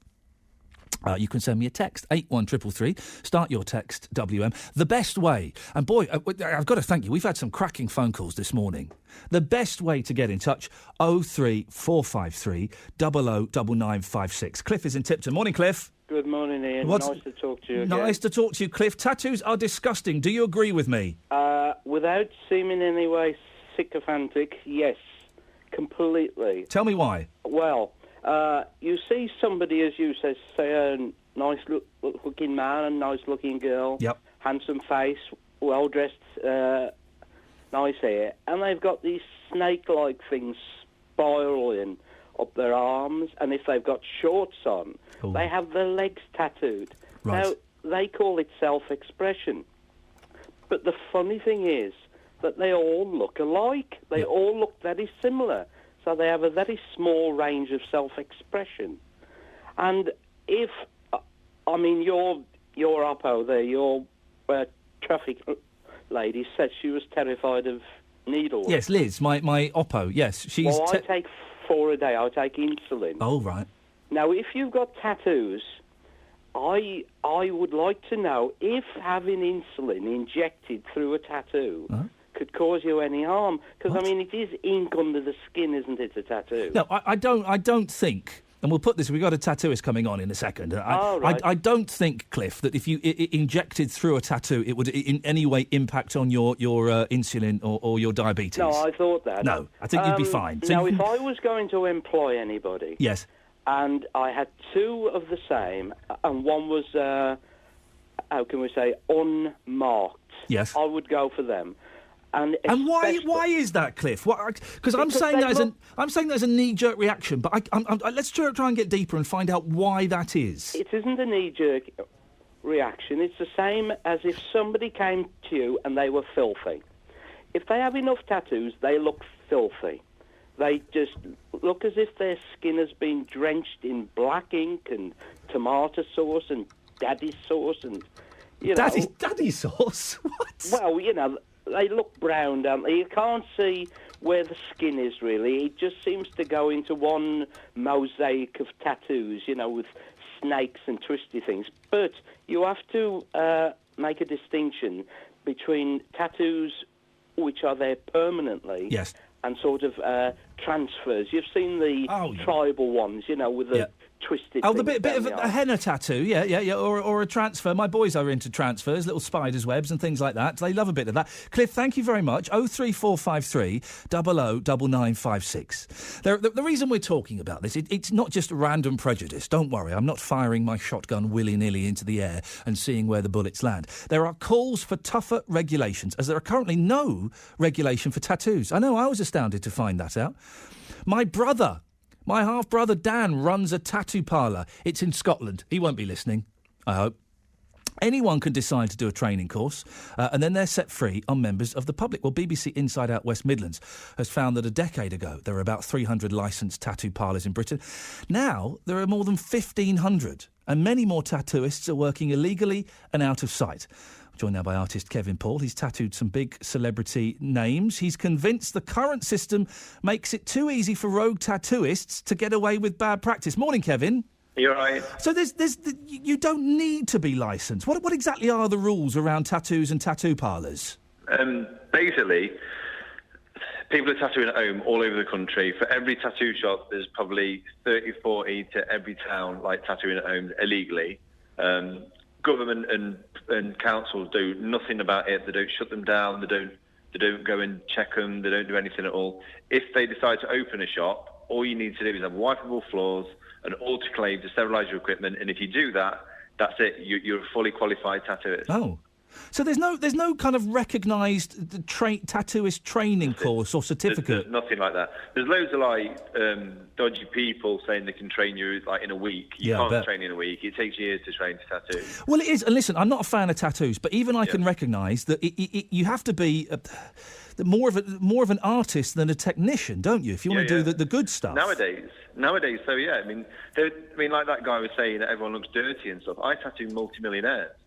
Do you know what I mean? Heavily coveraged as well. It's not like that anymore. You have got your poor people who that's the kind of person that gets stereotyped as being a tattooed person.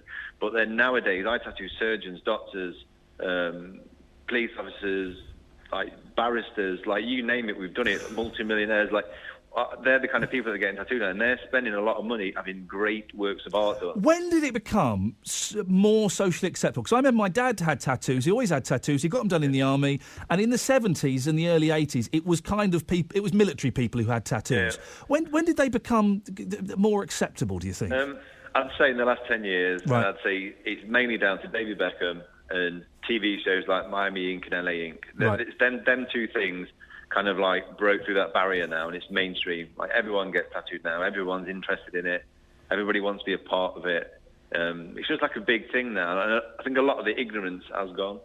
Well, give me some of the nightmare stories you've heard about these dodgy tattooists. Yeah, I had a girl. She went to a shop that she thought was a professional shop. The guy didn't know what he was doing. He tattooed her foot, went too deep. It's caused she nearly lost her foot. Oh. She was in hospital for a month on a drip. Blimey. It's really bad. Like, it's ruined her immune system now. So this isn't just people getting tattoos that look rubbish or have got their names spelt wrong. This is actually health-threatening. Yeah, she nearly lost her foot. She was only 21. Do you know what I mean? It's really bad. And since I've been doing all this stuff about, like, making it safe and stuff, I mean, I took all these dangerous cases and all these problems that have come up, and there's been hundreds of them, like really bad infections, having to nearly lost, like, part of their arm and stuff like that. Aye. We took all this to Parliament. I took all this to government. I've been to see the head of environmental health. It took me like half an hour to win them round, and then they decided that, yeah, we do need to do something about this, and we'll sort something out. And then we hear nothing back for 2 months. I do a TV documentary. Then I find out that head of environmental health has now changed. So literally all the hard work that I'd done was just wasted. I'm laughing because I've been in those frustrating situations. You think you've made some progress, then it's a different person at the top. It's really simple to change this, though. All they need to do is just make it illegal for anyone to tattoo unregistered, and then the councils just need a little bit more educating on who to register and what to look for. It's really simple. Do them two things and it will solve half the problems. Why do you think there is a reluctance to do this? Money, I guess. I don't know. I really don't know. I really don't see it. Yeah, I mean, they're not even making money off it. I mean, if they did register everyone and made sure everyone registered, they'd make more money from it. What they're doing now, I mean, I had a letter from Environmental Health the other day saying that we're still not willing to do anything. We don't want to do anything about it. We're going to leave it as it is. We don't see there's a problem. Even with the evidence you presented of, people nearly losing their feet and nearly losing their arms, they still think, actually, we're not going to get bothered. I've done 2 TV documentaries about it, showing all the problems. I've been on embarrassing bodies, like they did a new show. We did that. I did like loads of stuff on there.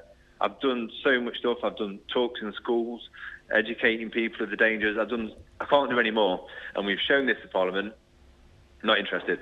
Just leave it as it is. Because listen, cards on the table, Kevin. I'm not a fan of tattoos, but even I reckon my half brother, he's just opened a tattoo parlour in Glasgow, and he's brilliant. He is brilliant. But even I recognise that it's got to be safe. If you're going to go in and get something put on your body, you want to come out with all your limbs.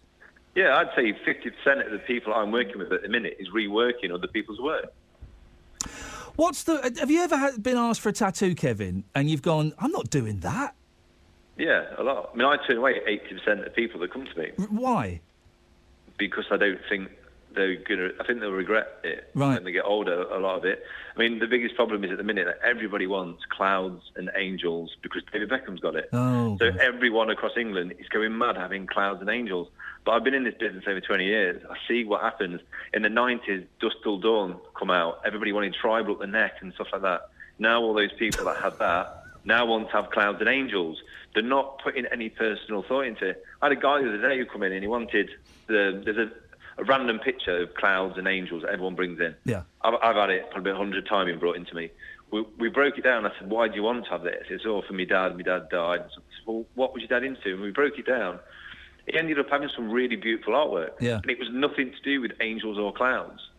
It was like personal things.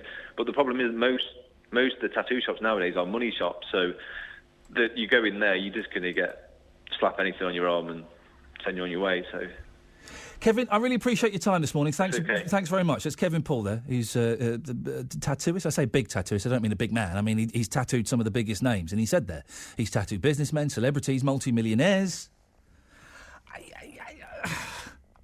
And the tattooists I've spoken to, your fella there, Kevin, my brother Dan, who is brilliant, they're nice people. They're really nice people. I just don't get the tattoo. If you can phone up and sell it to me, please do. We've had an anonymous texter. OK, that's interesting, isn't it? 81333, starting their text WM. I've had hand and neck tattoos. I'm self-employed, own a business at the age of 25. I do charity work. Don't judge a book by its cover. Oh, I'm not saying you can't be a nice person if you've got tattoos. Well done for doing charity work. Interesting, though, isn't it, anonymous texter? A, you're anonymous, and B, you're self-employed. You're self-employed with hand and neck tattoos. So I wonder what it would have been like if you had gone for a job with hand and neck tattoos. I wonder if you have got as far as someone who doesn't have the hand and neck tattoos. 03453 009956. I tell you who I'd like to speak to this morning. I'd love to speak to you if you are a boss, if you've employed people and you've had to make the call. You've had two people get round to the final round. They're both exactly the same qualifications. Under normal circumstances, you'd toss a coin for it. But one of them's got tattoos on their hands or on their arms or on their face. The other one hasn't. Which one have you gone for? 03453 009956. And if you can sell tattoos to me, do give me a call. If you can sell them to me. Sally Burko, the Speaker's wife, the lady who likes to get drunk and snog mysterious men in nightclubs, her. Right.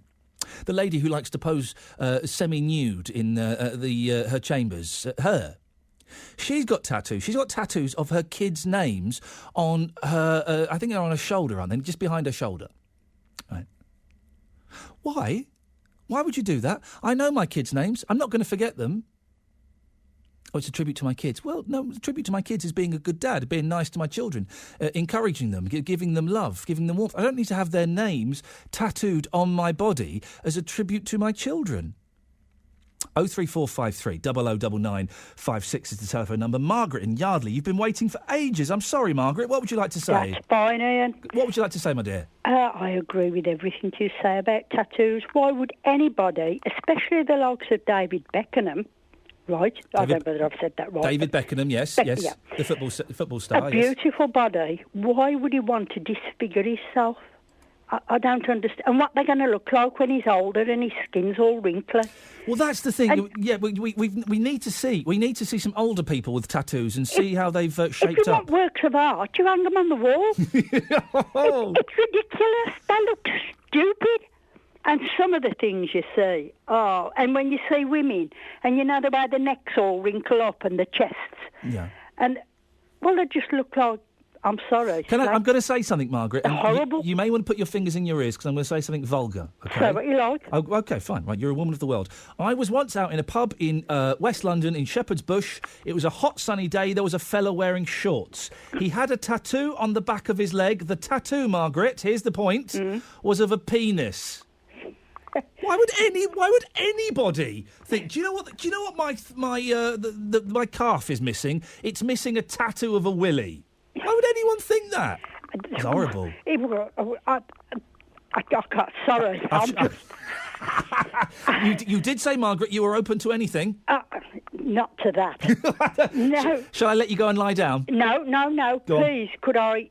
You know that lady who come on and got hysterical about the badgers? We were talking about badgers. That was Julie Buxton, who's organised the anti-badger cult event in Birmingham today. Yes. Why doesn't she try getting so passionate, and other people in this country, about something really important? Like what? Like drugs amongst the young. Have you read in the papers for the last couple of months? Yeah. Well, years.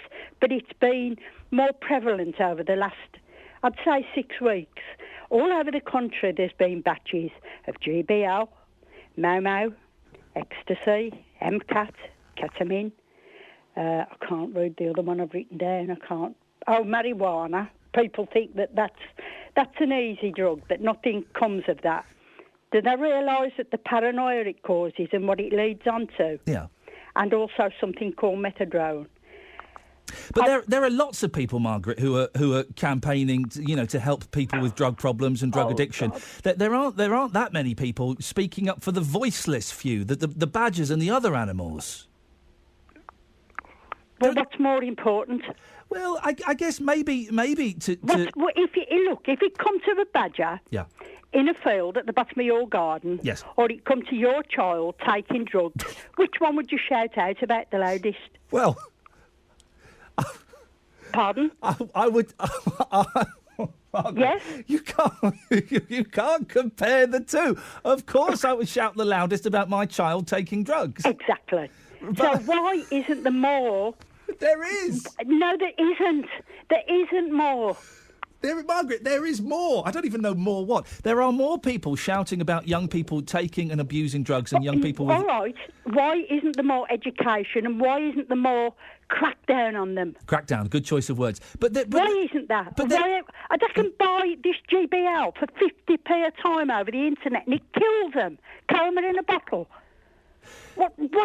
Why is it allowed to go on? But Margaret, it's right. Okay, well, taking drugs is illegal, and there are problems with legal highs that you can buy on the internet. It's not just that, darling. It rips families apart. Listen, I have several friends who have been affected by drug abuse and drug addiction, and I've it's got awful. a member of family. No, and I'm not making light of it in the slightest. Please don't think I am, because I know it kills people. I've got friends who've had friends that have died. I've got friends that are caught up in addiction. It's awful. But in fairness, there are lots of organisations and lots of bodies and lots of news stories that are there to help the people who are affected by drugs and the friends and families of those who are affected by drugs. To be done. I go to a member to go to a support group every fortnight, and if you seen the families... What support group do you go to, Margaret? Breaks your heart. It's the one at Erdington. Okay, through right. Aquarius. Okay, and can I ask, and if you don't want to answer, don't tell me, what's your connection with drugs then? What's the story? Can I just say a member of my family? I have been on air quite a few times before. So a member of your family, and they're addicted, are they?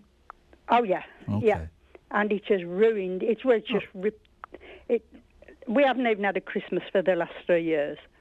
Why have you not had a Christmas? What's the point? You know, when you feel that... The only way to describe it is you are grieving for someone who is still walking about and alive. Yeah. But you're waiting. You dread every phone call. You jump 3 foot in the air. You dread every knock at the door. Is that person still living with you? Doesn't live with us now. Okay. Well, then Margaret, I would suggest that you... If you... Oh, come on. I'll tell you who it is. It's my grandson. Okay, I'm really sorry to hear that. How old is he? 32. 32. What drugs is he taking? Do you know? Yeah, shall I read it out to you? Yeah, go on. GBL. He's doing that whole list that you're taking. Ecstasy. Okay.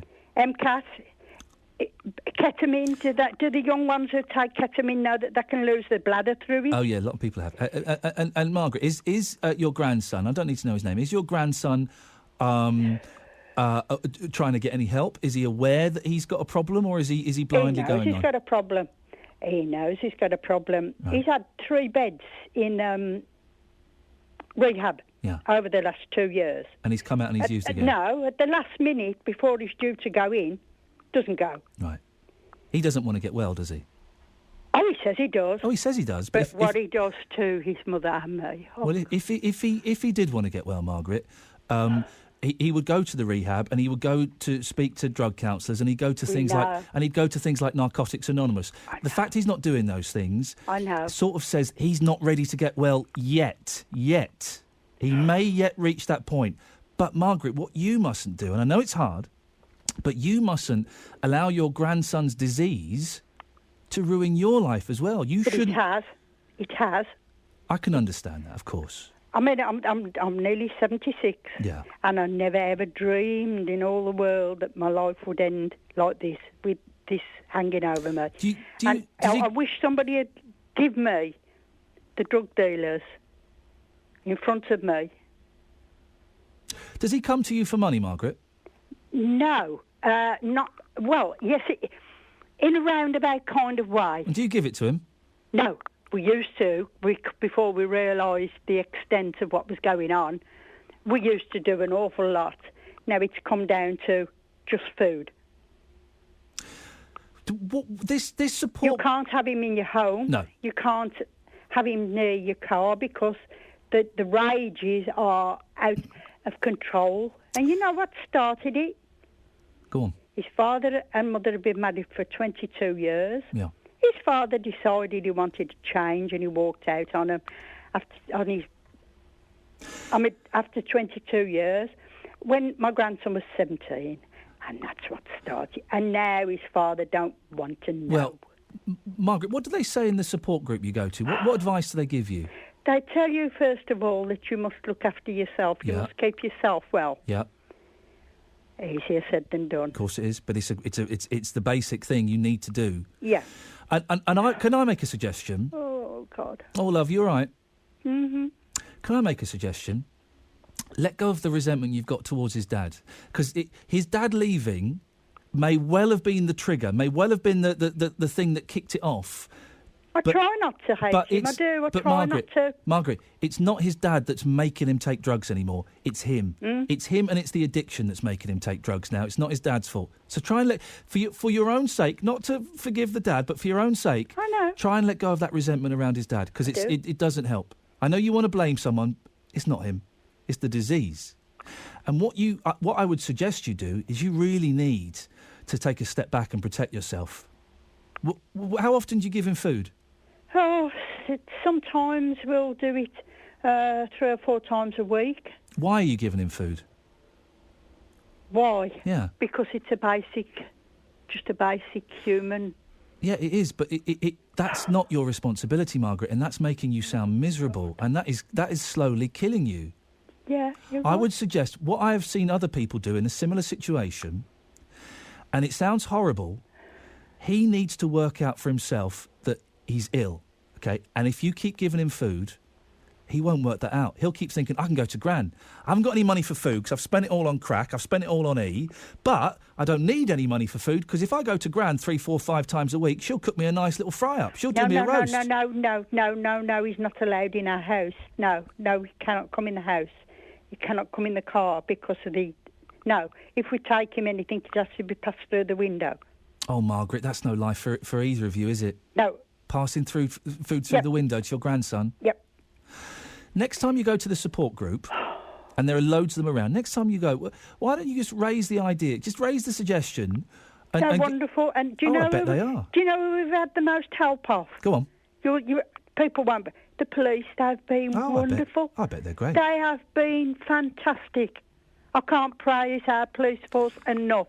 Why don't you raise the suggestion, Margaret, and discuss it with your friends and the people in the support group of you completely cutting off all contact with your grandson?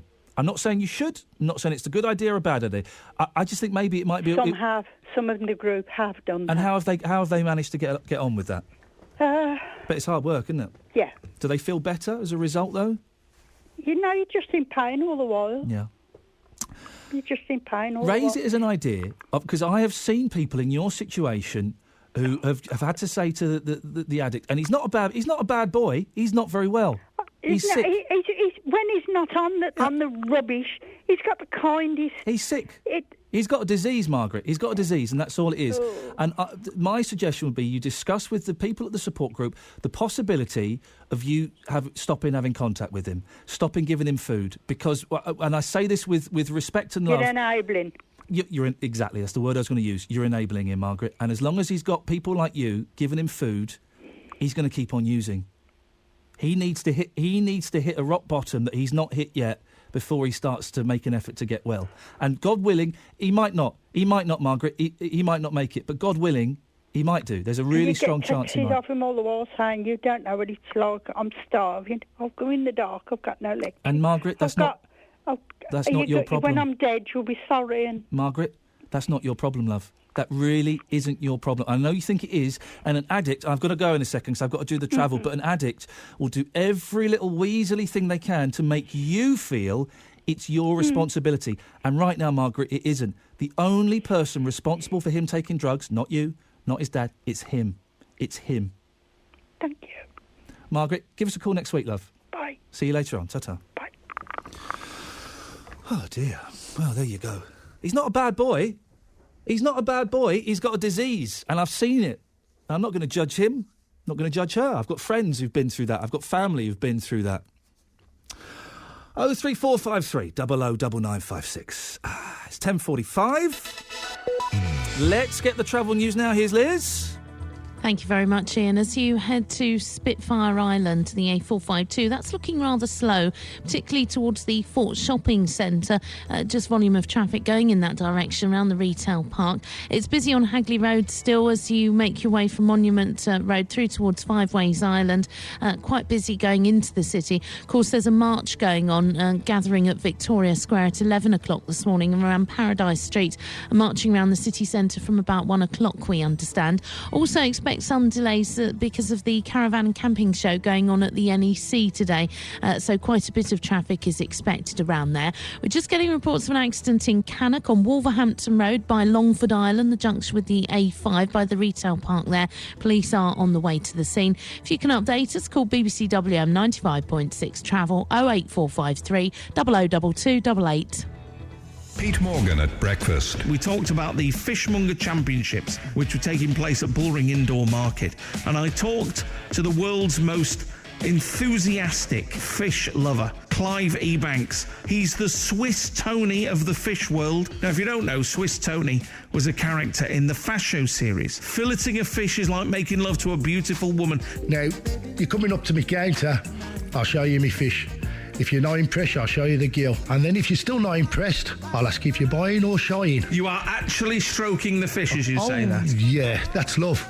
That's love. Pete Morgan at breakfast. Stroke the fish, feel the fish. The fish is love. On BBC WM 95.6. Well, I'm still feeling a little bit shell-shocked after that call from Margaret. You see, this is the beauty of doing a show like this. You start off talking about badges and neck nominations, and then suddenly you get a call like that. If you want to have a say on what's going on with Margaret, you can do 03453 009956. We started talking about that because we're talking about tattoos. We're talking about tattoos. I'm not a fan, not sexist, I'm not a fan on them on men or women. But the reason we're talking about it is because there are calls for tougher regulation. I'm joined now by Malcolm Phillips, who runs Mad Malk's Tattoo Parlour and Body Piercing Academy in Redditch. Morning, Malcolm. Morning. Well, I was surprised to find out, speaking to our earlier guest, that there is no regulation in this, that anybody could pretty much set up a tattoo parlour. There are some regulations. If you're running a business, i.e. people are paying you for you to put artwork on them, you have to be registered with your local environmental health department. That's a legal requirement. The trouble is, none of them are. Oh, so they need to be, but they're not? Yeah. Well, how do they get away with it? Word of mouth, and it's buy a kit off eBay, do-yourself kit. Oh, blimey. 40 quid. Stop putting, what they call artwork on people. I see the results every single day. Give some examples of some of the things you've seen, Malcolm. Oh, I had one guy come in, what was it, 2 weeks ago. His friend had got a kit off eBay. He wanted a tribal piece going on his arm. right down his arm, big black tribal piece. Made a right hash of it, and he come in and goes, "Can you cover this?" I looked at him and goes, "No." Oh, really? Yeah. We also we do a lot of laser treatment here, tattoo removal, and a lot of it is from people who have gone to people's houses. They've done it in the kitchen, thinking it'll be easy, save a few quid, and they've basically bust their arm. Yeah. I mean, I've seen some really good work of some of them. I'll be honest with you. There's some of them are really good artists who just can't get into a studio. Right. But the majority, it's all they see are pound signs, and they think, oh, maybe or maybe not they're good at drawing on a piece of paper. And they suddenly think they can pick a tattoo machine up and start tattooing people. And that's the thing I was saying earlier on. It's not a I mean, there's a technical side to it, but I would imagine primarily you've got to be an artist, haven't you? Yeah, you got to know your shades, your tone work. There's a whole ream of it involved, and they just don't see this. What does a tattoo cost, Malcolm? How much do they cost? Right. It depends where you go, how well known the artist is. Is he got awards, etc., etc. Every tattooist has got their own prices. A lot of them charge about £50 an hour. Some of them can charge up to 100 plus. So are you charging per hour as opposed to per design, if you see what I mean? Right. It all depends. If they're going to have the design tattooed in one session, it's going to be done there, then, and finished. I'll give a set price. Right, OK. If it's going to be done in sessions, say I'm doing someone's back, for instance, complete back piece, then it's X amount for the line work, depending on how much detail's involved, and then it's X amount per hour during the sit-ins for the shading and colouring together. Would you ever tattoo someone's face, Malcolm? No, I don't. No. Tell me why. I don't want to end up ruining their lives. Yeah. I did have one guy come in here, and he wouldn't take nobody. He had to in the end. He wanted me to put a swastika on his forehead. Oh, for goodness sakes. And I told him straight, A, I don't tattoo faces, and B, I certainly won't tattoo a racist sign. Why would he... sign taken in that context. Why would anybody want a swastika on their body at all, let alone on their face? Well, I don't think I can describe him on air with the language. OK, all right. So, OK, he was a thug. Yeah. OK. But some people do. Some are again. I'm not being sexist. I saw a fella with a tattoo on his face yesterday. Yeah. But I worked with a girl in the summer for Big Brother. She came out of the Big Brother house. Yeah. Wonderful face. The next time I saw her, she'd had something tattooed down the side of her forehead. Yeah. And it's you just think, that to me is a step too far. I mean, I can understand some people wanting certain things done on the face. I mean. People think I'm daft when I tell them this, but I actually turned down £100,000.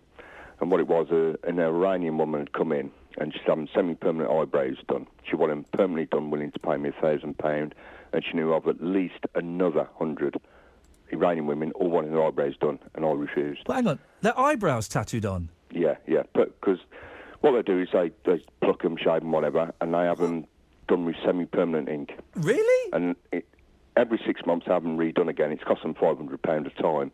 Well, she actually wanted them permanently tattooed on. And as I say, she knew of another 100 women at least who all wanted it doing, willing to pay me £1,000. I did not know that was a thing. Yeah. How strange. But I set myself certain guidelines, and I won't cross them. And...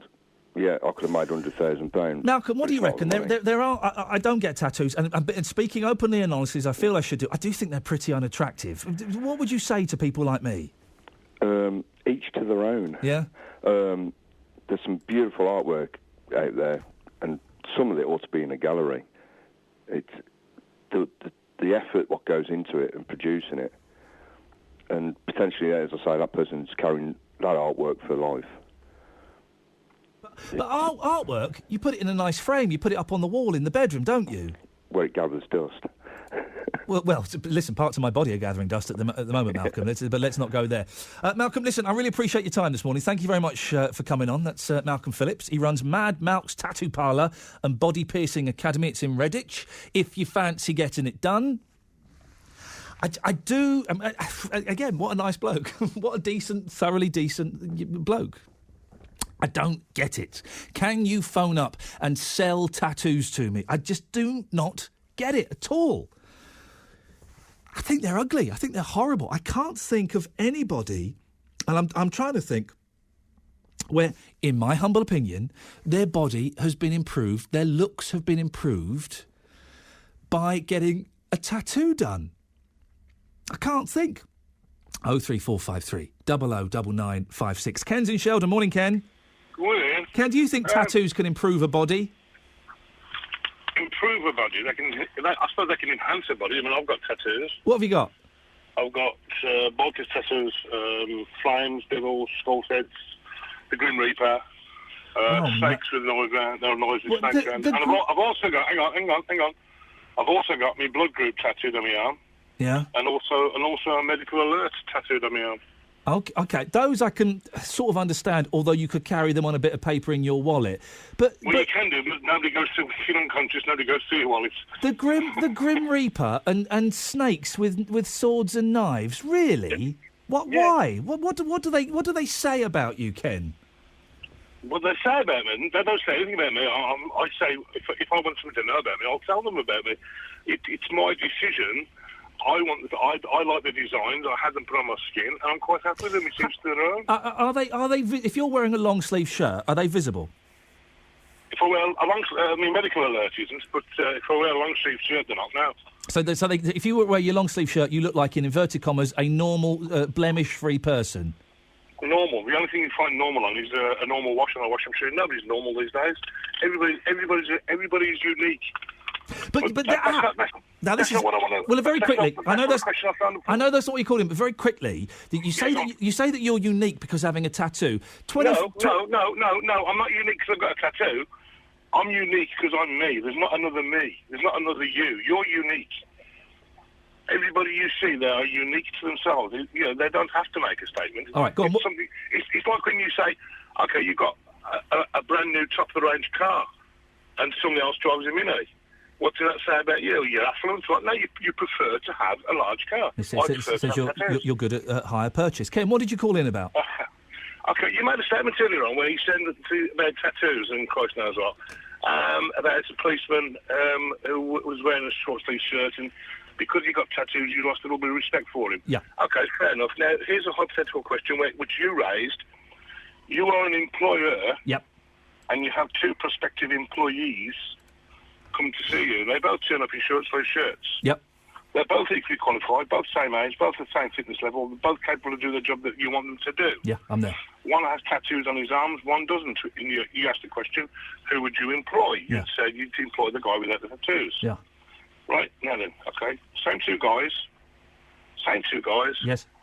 One's got tattoos on his arms. One was horrifically scolded as a child down his neck and his shoulders and his back and his arms. Yeah. Got terrible scars everywhere. Bearing in mind that he will be dealing with customers, as you stated. Yeah. Which one then would you employ? Has the fella who's been scalded got tattoos or not? No. He's got horrible scarring of scaldings all over his arms. I'd go for the fella with the scars. Okay, now there's another one. Okay. There's another question. Yeah.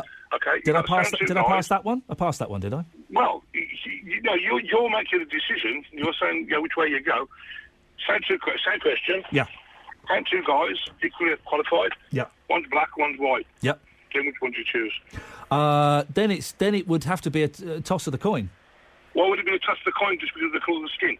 One's got black skin, one's got white skin. Hang on, one's got tattoos, the other hasn't. Oh, which one's got coloured his skin? Which one's got tattoos?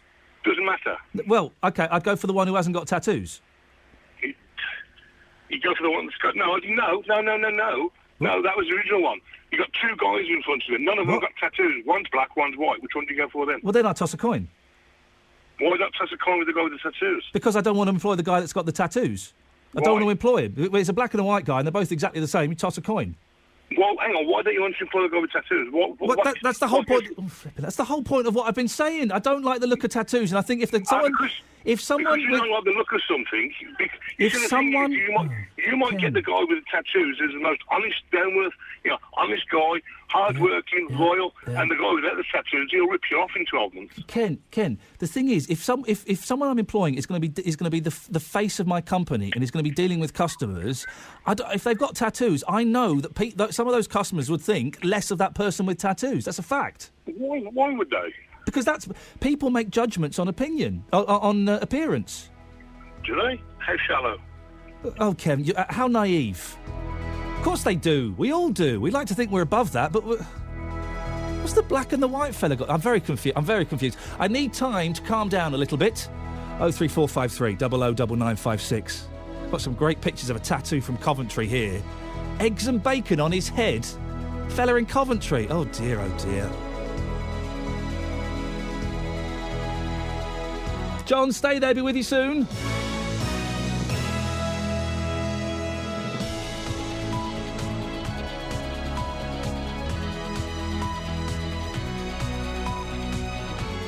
The voice of Birmingham and the Black Country. BBC WM 95.6. It's 11 o'clock. Let's get the latest news and sport now. Here's Olivia Morley. Good morning. A Smethwick man's been jailed for beating his pet dog to death with a brick. The attacks emerged just weeks after another of Munir Ahmed's dogs was shot dead by police as it terrorised a neighbourhood. The bull terrier was spotted roaming aggressively through Richmond Road last month. After admitting to allowing a dog to be dangerously out of control, Ahmed's awaiting a sentence for that offence, but he was jailed for 22 weeks on a separate charge of animal cruelty after the court heard he used a brick to bludgeon another of his pet dogs to death in a prolonged, deliberate attack last April. He's been banned from owning or keeping dogs for life. Events are moving with dramatic speed in Ukraine, where the president, who yesterday signed an agreement with the opposition, appears to have fled the capital, Kiev. Anti-government protesters who were involved with violent clashes with police this week have taken control of government buildings. Unconfirmed reports suggest that President Viktor Yanukovych may have travelled to a city in Ukraine's east, Kharkiv, a stronghold of his supporters. Up to 2,000 people are expected in Birmingham city centre this afternoon to protest against culling badgers. It's being billed as what could be the largest anti-badger cull event to take place in Britain. It's designed as a protest and badger education event and will also include the Stop the Cull March, which has been touring the streets of the country. The march will start in Victoria Square and wind its way through the city centre. Julie Buxton is the event organiser and told Iain Lee earlier that a lot of people are passionate about the issue. I think they care. They're in their gardens, they're around the place, they're coming up the railway embankments. Many people care, but they just don't have a voice and they don't feel they've got a voice in relation to the cull. That's what we're trying to do today, to give them a voice. Religious leaders and Islamic meat producers from across the country are meeting in Warwickshire today to agree on clearer guidelines about when chickens can be sold as halal. They want to make sure that birds which have been slaughtered by machines can't be labelled as religiously accepted. Midlands firms say this will prevent some cheap foreign imports from being sold in the UK, as well as creating more trust in the industry. In sport, Wolves take on the League One leaders Brentford this afternoon in one of the key games in the division so far this season. There'll be commentary here on BBC WM 95.6 from 3 o'clock, with our build-up starting at midday with early kick-off with Jenny Wilkes in for Daz Hale. Both teams have been in outstanding form. Wolves have won their last 5 games and are just 2 points behind the Bees. The Wolves captain Sam Ricketts says whatever happens, there's still a third of the season to go, but it's a game they definitely want to win. Listen, don't get me wrong, a win would be a great result for us, just like, but winning, we're not promoted, and losing, we're not going to get promoted. So there is a yardstick, but it is, listen, we all want to win the game. Let's not beat about the bush, but it's not a defining moment. Meanwhile, West Bromwich Albion face Fulham. Birmingham City are making the trip to Blackpool. Commentary for both of those games on BBC DAB from 3 o'clock. And Walsall will be looking to register their first home win since mid-January as they entertain struggling Crawley. Taking a look at the weather, it will be a largely dry day with a few sunny spells developing. There's just the low risk of the odd shower with highs today of 9 Celsius. That's 48 Fahrenheit. BBC WM 95.6 News. There's more online at bbc.co.uk/WM. The voice. The voice of Birmingham and the Black Country. They have kids and they want somebody else to keep them. Social services shouldn't exist. I know quite a few people that have had pay cuts in their wages just to hang on to their job. Iain Lee, Saturdays 9 till 12. BBC WM 95.6. Thank you very much for that, Olivia. Right, this is the last hour of the show before Daz... Oh, no, Daz is not coming in. Oh, no, Daz is bunking off. Jenny's coming in instead, and she'll come in before midday and let us know exactly what's going on from 12. Man alive, what a lot we've crammed into the first 2 hours, and we've got another hour of this to go. So, where have we been? We started off with neck nominations and drinking games and whose fault is it? From there we went to badgers, and it's like a pinball table of topics. The ball is just firing all over the shop. We started talking about badgers, and there's a huge protest set for Birmingham city centre today. 2,000 people are expected. Well, are you bothered about badgers? Then we went on to tattoos, and I'm not a fan. I don't get them. I do not get tattoos. Do you? If you had the choice, you're an employer. Two people, both exactly the same qualifications for the job. Both of them will be perfect. You have to pick one. One's got tattoos, one hasn't. Be honest. Be honest. You'd pick the one without tattoos. And also, we spoke to Margaret. We took a call from Margaret, which... well, I'll give you a little recap of that in a second. You may want to share some of your thoughts and some of... I was going to say advice. Advice is probably the wrong word. Maybe your experiences. If you want to get in touch, iain.lee@bbc.co.uk. Text 81333. Start your text WM. But the best way to get in touch this morning is to give me a call. 03453 009956. Have your say. Across the West Midlands, call 03453 009956. BBC WM 95.6. Now, the reason that phone calls are the best way to get in, because yes, you can send me a text with your opinion and I read it out. I read out your email. That's fine. I don't mind doing it. It becomes a bit one note, though, doesn't it? It's my voice, really. And the reason I think that phone calls are so good, because Margaret phoned in to talk about badgers. Right? Badgers, and then we got talking about tattoos. And then, apropos very, very little, she started talking about her grandson and her grandson's problem with drugs, and how her grandson's problem with drugs is affecting her. You are grieving for someone who is still walking about and alive. I mean, I'm nearly 76, yeah, and I never ever dreamed in all the world that my life would end like this, with this hanging over me. I wish somebody had give me the drug dealers in front of me. You can't have him in your home. No. You can't have him near your car because the rages are out of control. And you know what started it? Go on. His father and mother have been married for 22 years. Yeah. His father decided he wanted to change and he walked out on him. Well, that was Margaret earlier on, and I kind of did my best to make some suggestions, tell her what to do. Not my position to tell her what to do. I made some suggestions, and she's going to a fortnightly support group. Well, we managed to get hold of John Tucker from Castle Bromwich. John is a member of Al-Anon. Morning, John. Thanks for coming on at short notice. Hello, Ian. Thanks for that. Yeah, I was quite moved the way you handled that situation with Margaret. I think you need to be congratulated. Well, you're very calm kind. down and show some humility. Which we all have to do in this situation, because Exactly. we think we can solve all these problems like alcoholism and drug addictions.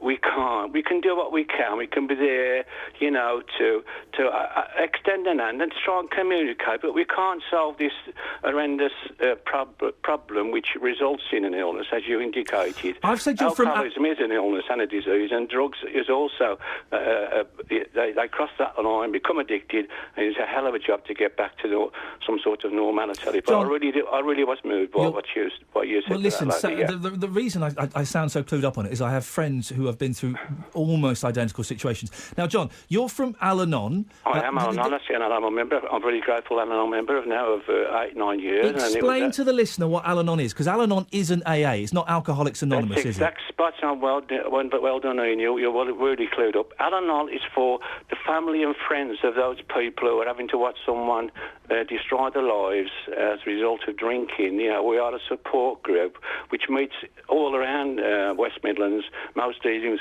of the week. Solihull, Birmingham, Kidderminster, for miles and miles. Can I give you the helpline number? Yeah, give it to us now. Yeah, go on. It's 020 740 03 0888. And I'll this repeat is that later, anyway. give it to us before we let you go. Yeah. This is for family or friends or people who think that someone in their life is an alcoholic, and it's not to get the alcoholic well. It's to support that family member or that friend, isn't it? That's right. Because it's hard work on them, as we heard with Margaret. We can have a change of attitude, see, because, when I first came across the problem with my son, I was doing all the wrong things. I was taking his responsibilities. I was enabling him. I was apologising for him. All these things kept him continue to drinking. So we managed to find out, me and my good lady of 51 years, and we started to listen to other people and their experiences, how they overcome situations, and how an improvement was seen. You can call them an alcoholic or a problem drinker. The alcoholic is something. It doesn't always sit comfortable with some people. But when people in your life become a problem as a result of drinking, then and it's affecting your life, then you need to start doing something about it. And the sooner the better. But it's never too late to join an Al-Anon family group, because that's when you start to realise, you're not alone.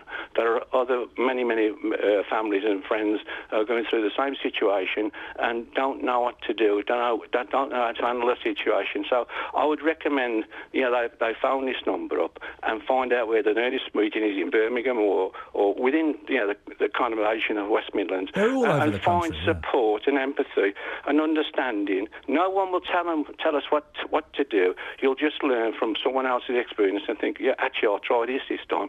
And it can make a hell of a difference. My son is now 4 years in recovery from alcoholism. I never thought that. I thought, many years ago we thought we'd be burying him, because he was crawling about on the floor in a hell of a state. But today he's a proud member of the society, and he's helping other people get better, I can only, I can endorse what you've said. You've got to leave that person to try and recognise their rock bottom and then do something about it. But at the same time, you can pop in and see them occasionally, but you can't do things for them, At some point, when they do stop taking the drugs and the drink, then you can have this communication, and sometimes the penny might start to drop. But you can't force a solution, But you have got in Al-Anon, you have got a chance of solving the problem which alcoholism or drugs can affect the whole family and friendships. John, give us the phone number again.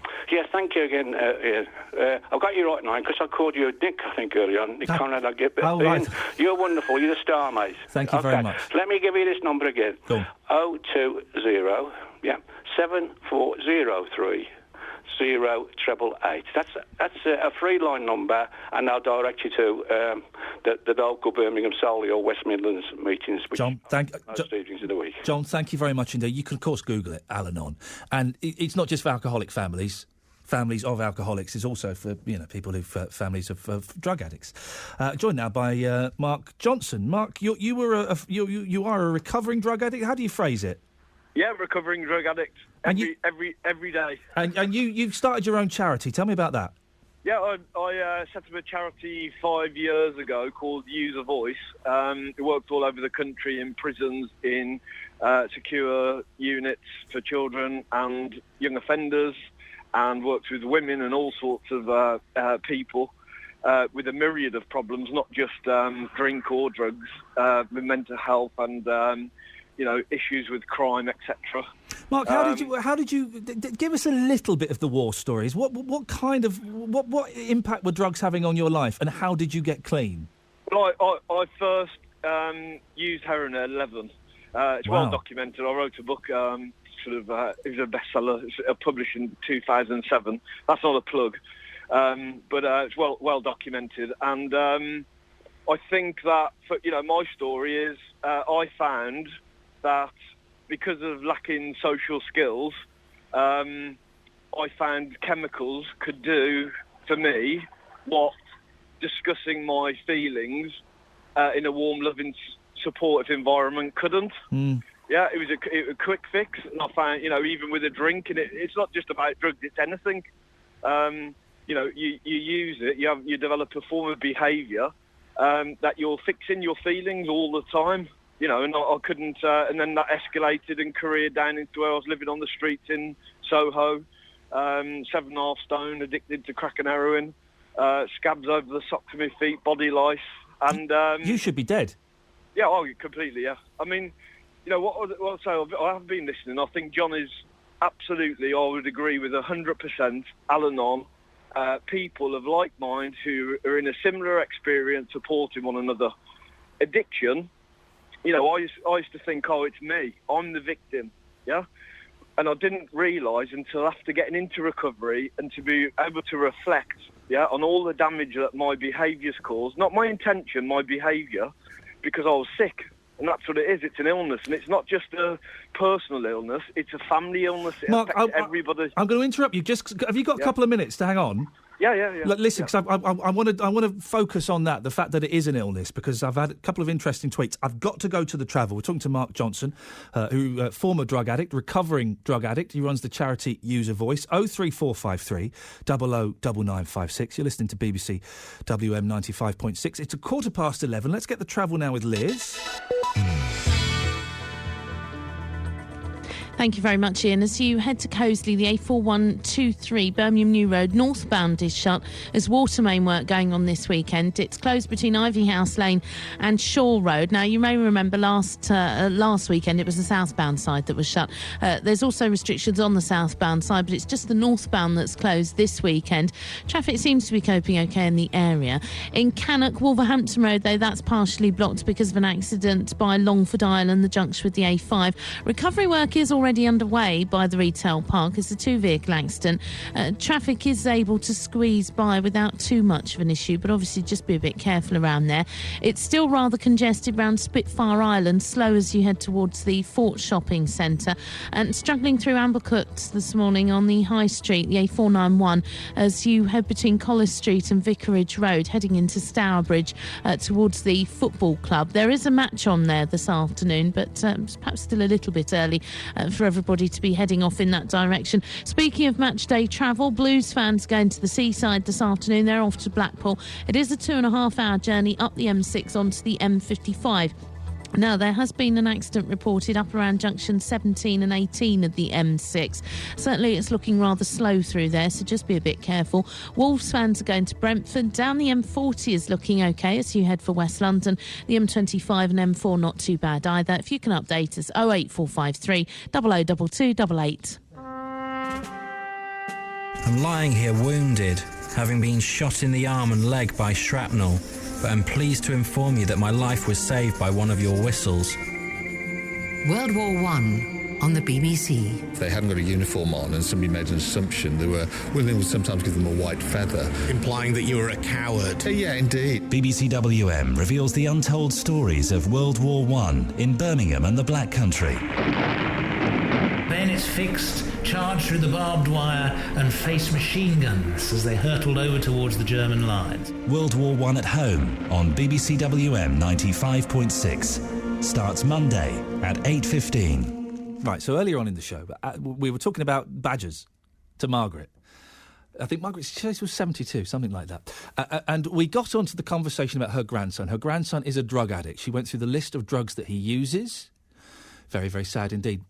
What was interesting, though, was not his situation, but how his situation was affecting her, his grandmother. She was distraught. One of the saddest calls I've heard in a long time. She was in a lot of pain. So we're kind of looking at ways that families of drug addicts and alcoholics, very, very similar diseases, probably the same disease, just slightly different ingredients, that families and friends of people who are suffering from addiction can help themselves. Forget helping the addict or the alcoholic for a second, helping themselves. We're speaking to Mark Johnson, who's a recovering addict, runs a charity, User Voice. How long have you been clean, Mark? 13 and a half years. And how did you get clean? Let's give some hope to the suffering addict. How did you get clean? Well, I think the most important bits for the lady that was speaking about her grandson is when I was really sick and in it, I blamed everybody but me, yeah? And the social services, probation, police, neighbours, school teachers, everybody the message got through to my brain that I was a victim of my upbringing and my, circumstances with my family and all this sort of stuff. And so a victim is actually powerless to do something about it. So I lived for, that length of time throughout my addiction with this victim and chip on my shoulder that nothing's my fault and that poor me and, injecting myself every 2 minutes. And then going round, the people that would offer my friendship, they would get burnt to be around me. And what I'm talking about is I would steal off them. There's not intention there, but I needed to get the money to go and fix, And when I was around, there was chaos. And I remember the last port of call before I ended up on the streets was my younger sister. She had 2 kids. I'm doing crack and heroin in the kitchen while the kids are in bed. The police busted the place and this sort of stuff. She said something to me, and she said, you have to go. I can't watch you do this to yourself. Yeah? What I heard as a very sick addict was, you're no good, nobody likes you, get out. Yeah?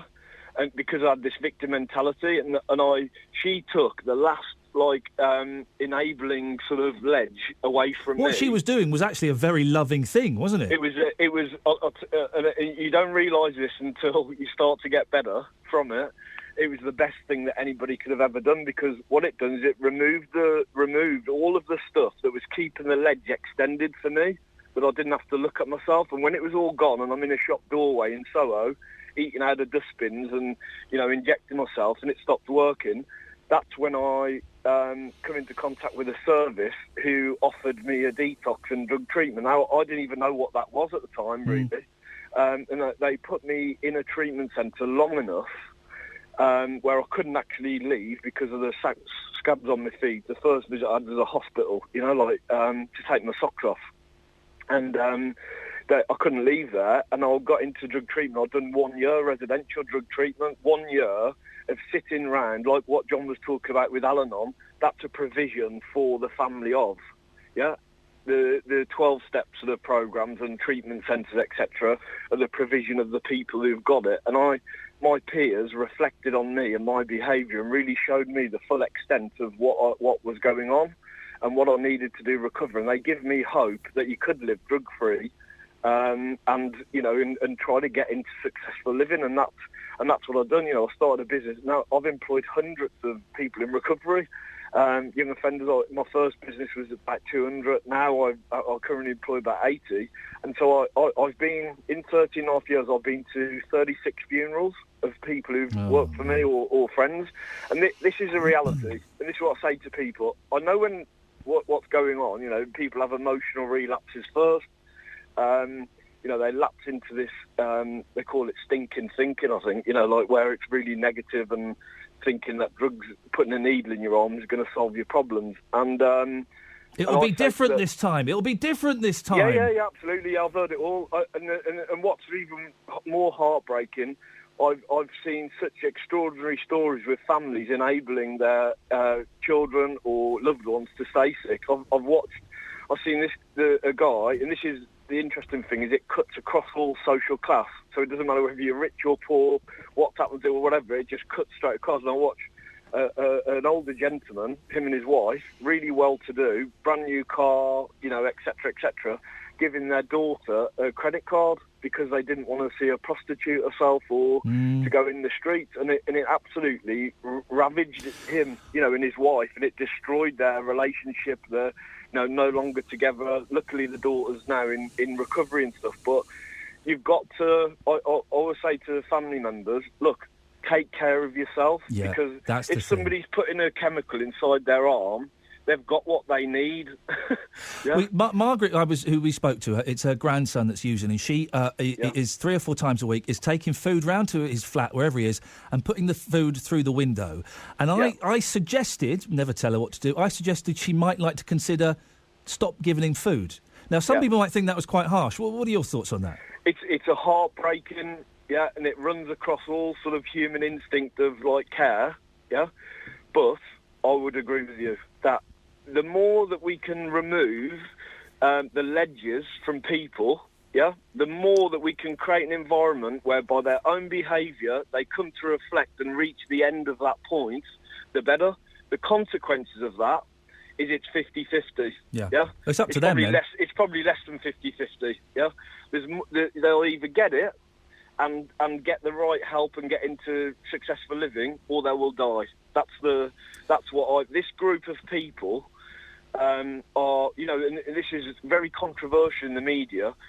It's vulnerable. My definition of vulnerable is they're more predisposed to die as a result of their illness and dysfunctional behaviour. Now, Mark, I truly believe, having seen friends and family of friends go through this, I truly believe this is a disease, okay? Addiction and alcoholism is a disease. And I've tweeted 20 minutes ago, wow, an incredible call from Margaret. Her grandson is a drug addict. It's killing her. He's not a bad boy. Drug addiction is a disease. I've had a couple of replies. Let me just read one of them from Shelley. Shelley says, I believe it's a choice. He chose to take it in the first place. His poor nun is suffering from his bad choice. Disown him, I would. And it's not a choice, is it? Because no one chooses to eat from rubbish bins and inject into whatever vein you can find in your body. No one chooses to do these things. There's all sorts of mitigating circumstances, and the addiction and the thoughts behind it. It's a twofold illness. An obsession of the mind, so the decision-making, maybe once you'd make it, to try something that makes you feel good, but then you find you've got no breaks. That's the loss of choice. Yeah. And then once it affects you physically, you're in this vicious cycle of having to fulfil this physical allergy as well. And what's really interesting about this is addiction is a phenomenon, right? So we've had the world's brains on it. We've had, all sorts of scientific. Professor Nutt actually got some interesting stuff around the neurology of it, what happens in the brain, the effect on dopamine, this sort of stuff. But ultimately, it's a phenomenon. And normal people that talk about choice, that's for them. Yeah. And it's hard to imagine a world where the brain is wired differently. And I talk to kids in schools and all sorts of places, and I say, look, drugs are a fantastic experience, right? I'm not going to lie about it, but it's in direct relation to how crap your life is. Yeah. If you've got a crap life, you've got to have more of an agenda to want to change how you feel and experiment. But the dangers of it, you might be like me and find that there's no break. You cannot stop. No One is too many. 1,000 is never enough. Mark, I've got to move on. I really appreciate your time this morning. Just give you mentioned you didn't want to plug your book, but actually I wouldn't mind reading it. What's it called? It's called Wasted. Right. Yeah, it's. And I can get it on Amazon and stuff, can I? It's been an amazing experience for me. You can imagine living on the streets and then finding you've got you're looking at your book in 20 different languages around the world. That's and stuff. nuts. And I get a lot of emails and letters from family members, from addicts, and and it's really helped me to get my own recovery and have this restoration in my own life. Life beyond your wildest dreams, Mark. It sounds like it's coming true. I really appreciate your time this morning, Mark. Thank you. No, thank you. And just to flag up, right, Mark's story is pretty extreme. He ended up eating out of bins in Soho Way in Sevenstone. That's not necessarily drug addiction. Right, you don't have to reach those depths to be a drug addict. You can be an old woman who's going to 3 different doctors and getting 3 times the prescriptions you need. You can be if you cannot stop. That could possibly be drug addiction. I do suggest that if you are you think that you may have a problem or that a member of your family does, look up Narcotics Anonymous or Alcoholics Anonymous online. Google them, you find them easy. I think both of those websites, if I remember correctly, they've got like a little checklist of 10 or 20 questions at the start. And if you tick more than 5 or 6 of them, you might have a problem and you might want to talk to somebody. And, of course, Al-Anon is for family members if you want to go and have a look at that. 03453 009956. Mark's in Bletchley. Morning, Mark. Good morning, Ian. Mark, what would you like to say? Yeah, I'm good, thank you. I'm very moved by Margaret's call, and I'm glad that that people are calling in and offering support of some kind. What would you like to say, Mark? Yeah, a few years ago, I had a bit of a bad run in life, and I was in a position that people said, oh, you want to try some substances? Oh, you don't smoke. I didn't smoke at the time, and it was so easy to get in the wrong crowd and to start. Yeah. But what I did was I stuck to having a few extra drinks than what I normally have. Then I managed to stay out of that because I knew the path that I would go would see me go downhill. But in the last couple of months, as you probably know, this 2.5 years of unemployment is beginning to take its toll. And I've just started to have the odd social drink, because I've not had a drink for sort of 10 to 15 years. And I'm just starting to sort of have 1 glass, 2 glass, and then 3 glass. Then I go 3 or 4 days. So I'm hoping that I'm trying to steer myself away from that syndrome, because you know how far things can go, Ian. So, does it concern you, Mark, that you might have a problem? I haven't got a problem yet, but because I lost the interest in the taste, would you believe? But I'm feeling so happy and mellow, and it's taking the pain away from this unemployment. And now there are days that you know me as being pretty happy and smiling, but there are days that I just don't want to smile at all, and I'm not happy, and I'm thinking I'll just have a glass of port. And is that when you're drinking, when you're not feeling happy? Yeah. Yes, see, that's not a great sign, is it, if that's what you're having to do? No, really. I admit that, yeah. As I say, I thought, I hope I don't. I hope my brain tells me at the last hurdle, just get out of it. You know what you're doing. I don't drink to sort of great excess, but considering I've 10, 15 years I've not had a drink, it's a bit concerning, I think. And other people says, how many bottles of port have you had in the last 3 months? I said, 6. And he said, that's you've got to watch that. That is a lot of port, mate. It is. Oh, it is in the last sort of 2 or 3 months sort of thing. And it's interesting as well. What's interesting, Mark, is you phone up to talk about this, which says to me, and what I make up from this is that you are slightly concerned, and you need to say it out loud. Yeah, I don't. I'm very honest. I know it could be my downfall, and once you start, Ian, you know, I'm too old for drugs. I'm nearly 56, so I don't smoke, and I won't do any substances or anything like that, because I know that will shot your brain to pieces. But it's just that little bit of alcohol, and you think, oh, great, I feel happy now. And then the next day, I'm okay for 2 or 3 days. It's almost like a drug in itself. Yeah. But I didn't have drink. I don't even drink lager. I just needed that little bit, or I do need, now and again, you know, maybe 2 or 3 times a week, I just need to, and I've got to get out of that, Ian, you know. Mark, have you got access to the internet where you are? Yeah. Google, let me just Google this, hang on a second. If you Google Alcoholics Anonymous, right? Yeah. It's aa.org, okay? Yeah. I'm not saying you're alcoholic at all. I don't have a clue. I don't have a clue. If you Google that, there will be. I can't find it. Have a little look around the website. There'll be a checklist of questions, about 15, 20 questions. Here we go. Is AA for you? It'll be there somewhere. Have a little Google and have a little look, and just answer those questions. Yeah, and then see what you think at the end of those questions. And be honest. Don't have to tell anyone the results. No one else looks at it.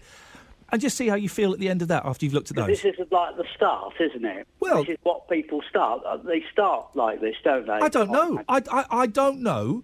All I suggest, Mark, go and have a little look at those questions. I can't quite find it now, but if you spend a bit of time in Google, yeah, I can do that, and answer those questions just for yourself. Haven't got to tell me. Haven't got to tell anyone the answers. Just have a look for yourself. All right, then, mate. Mark, I appreciate your time. Yep. Thank you very much. Darlaston, Edgbaston, Erdington, Paisley, Gornal Wood. Have your say across the West Midlands. BBC WM 95.6. I'm just trying to have Alcoholics Anonymous UK. Google that, and then you can click on a link that says problem, and is AA for you? And there are 12 questions. So Alcoholics Anonymous UK, problem, is AA for you? 12 questions. Answer those 12 questions. No one knows the answers. It's just between you and you know, yourself.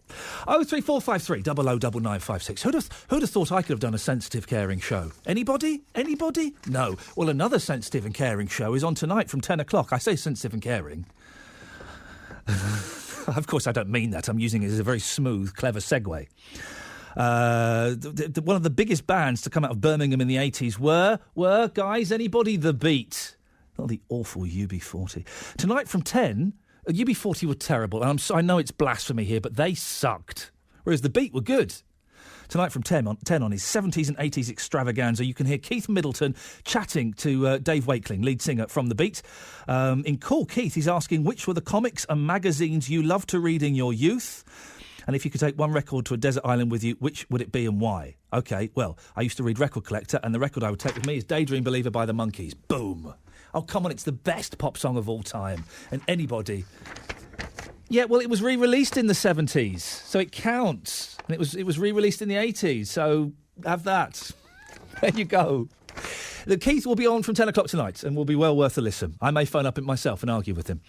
But you can call me 03453 009956. Now, talking about tattoos, going back to tattoos, and I put forward a hypothetical situation. You're an employer, two people come to you, that they're both perfectly qualified for the jobs. Under normal situations, you'd have to toss a coin. One of them has got tattoos. Well, come on. You'd pick the person that hasn't got tattoos, wouldn't you? Well, apparently you're not allowed to do that. I'm joined now by Tara Danes, who's an employment expert from www.taraDanesHR.com. Tara, what's the problem with that? Yeah, I have to say, this is actually a topic that is very close to my heart because I actually myself have got several tattoos. Oh, you sound so sensible. I have. Yeah, I know. But I actually make a point of trying to keep them covered up because, the bottom line is there are tats and there are tats. And the type that you have and where you have them, they're going to give people a certain impression, rightly or wrongly. Yeah.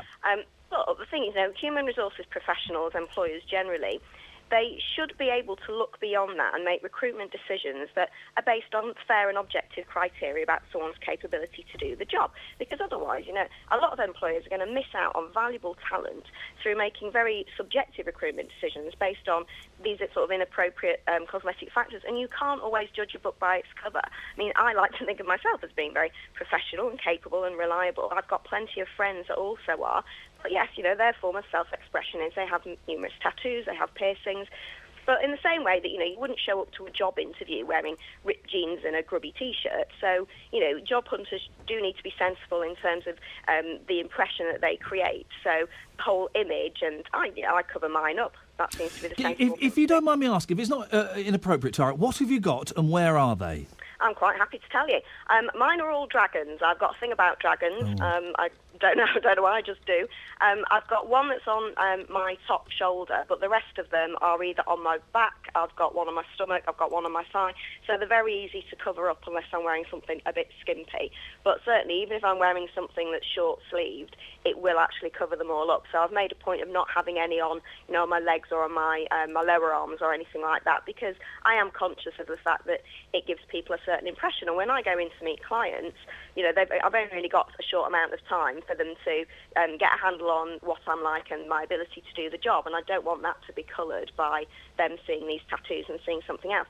But I said I do know that even though they would potentially make that decision, it wouldn't be the right decision. They would, they would actually make quite an error of judgment in doing that. But supposing, a hypothetical situation, there are two people, both perfectly qualified for the job, both exactly level. I would suspect the majority of employers would go for the person who doesn't have the tats. Not necessarily. I would say it very much depends on the job. I mean, it could potentially be a very legitimate concern if someone's going to be in a very client-facing role or if it's a very corporate employer. And obviously the employer needs to consider the impact on the organisation's reputation or customer relations.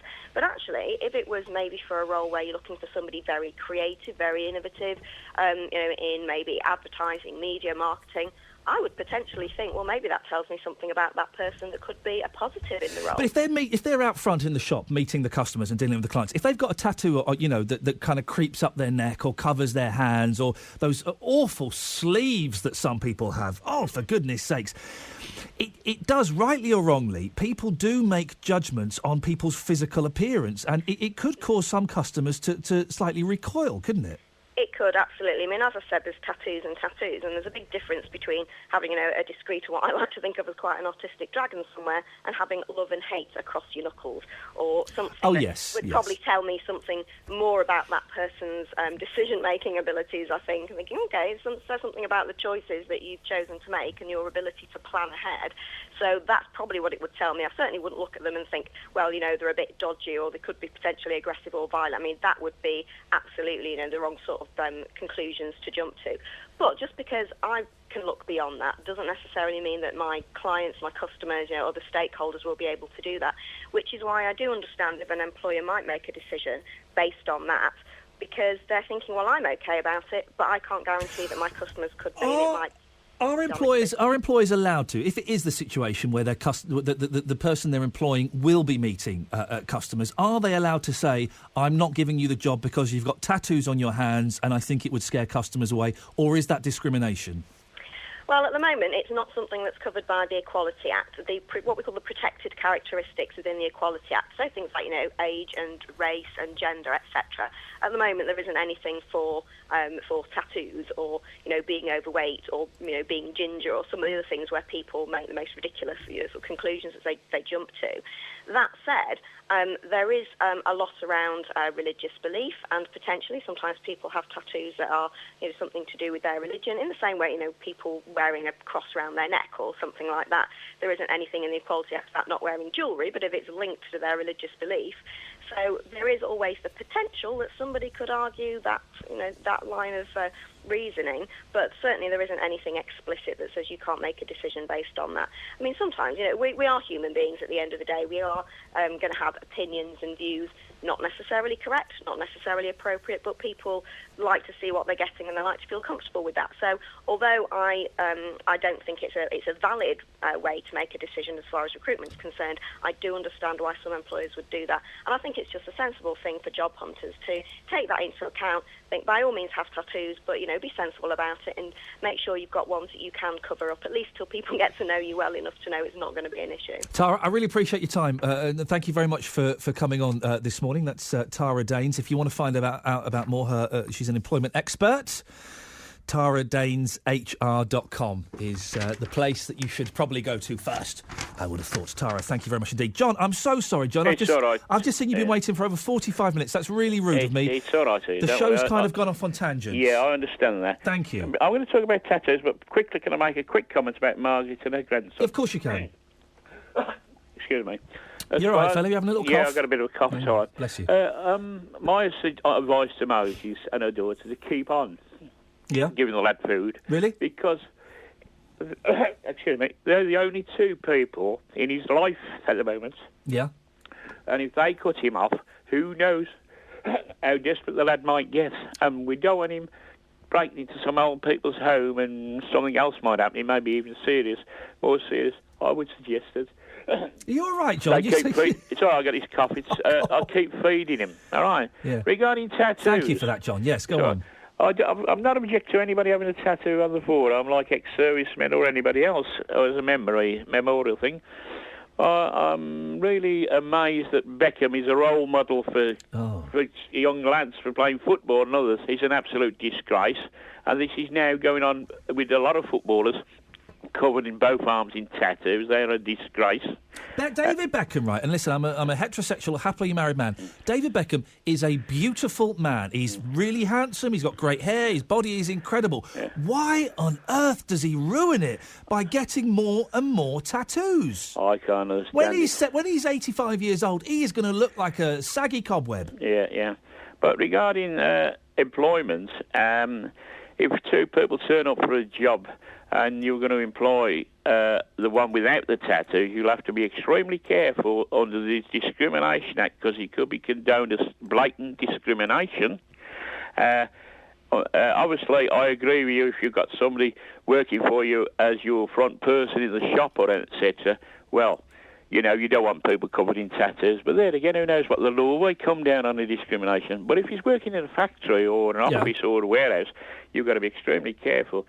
On ability, you should be choosing them. Yes. And not on the appearance of tattoos. And a lot of employees employ people on education qualifications rather than ability, and a lot of the times they're picking the wrong one. Oh yeah, they're looking at the letters on a CV as opposed to asking them about their experience. Yeah, it's the ability and their attitude to the job that counts. You don't necessarily need all the education God sends.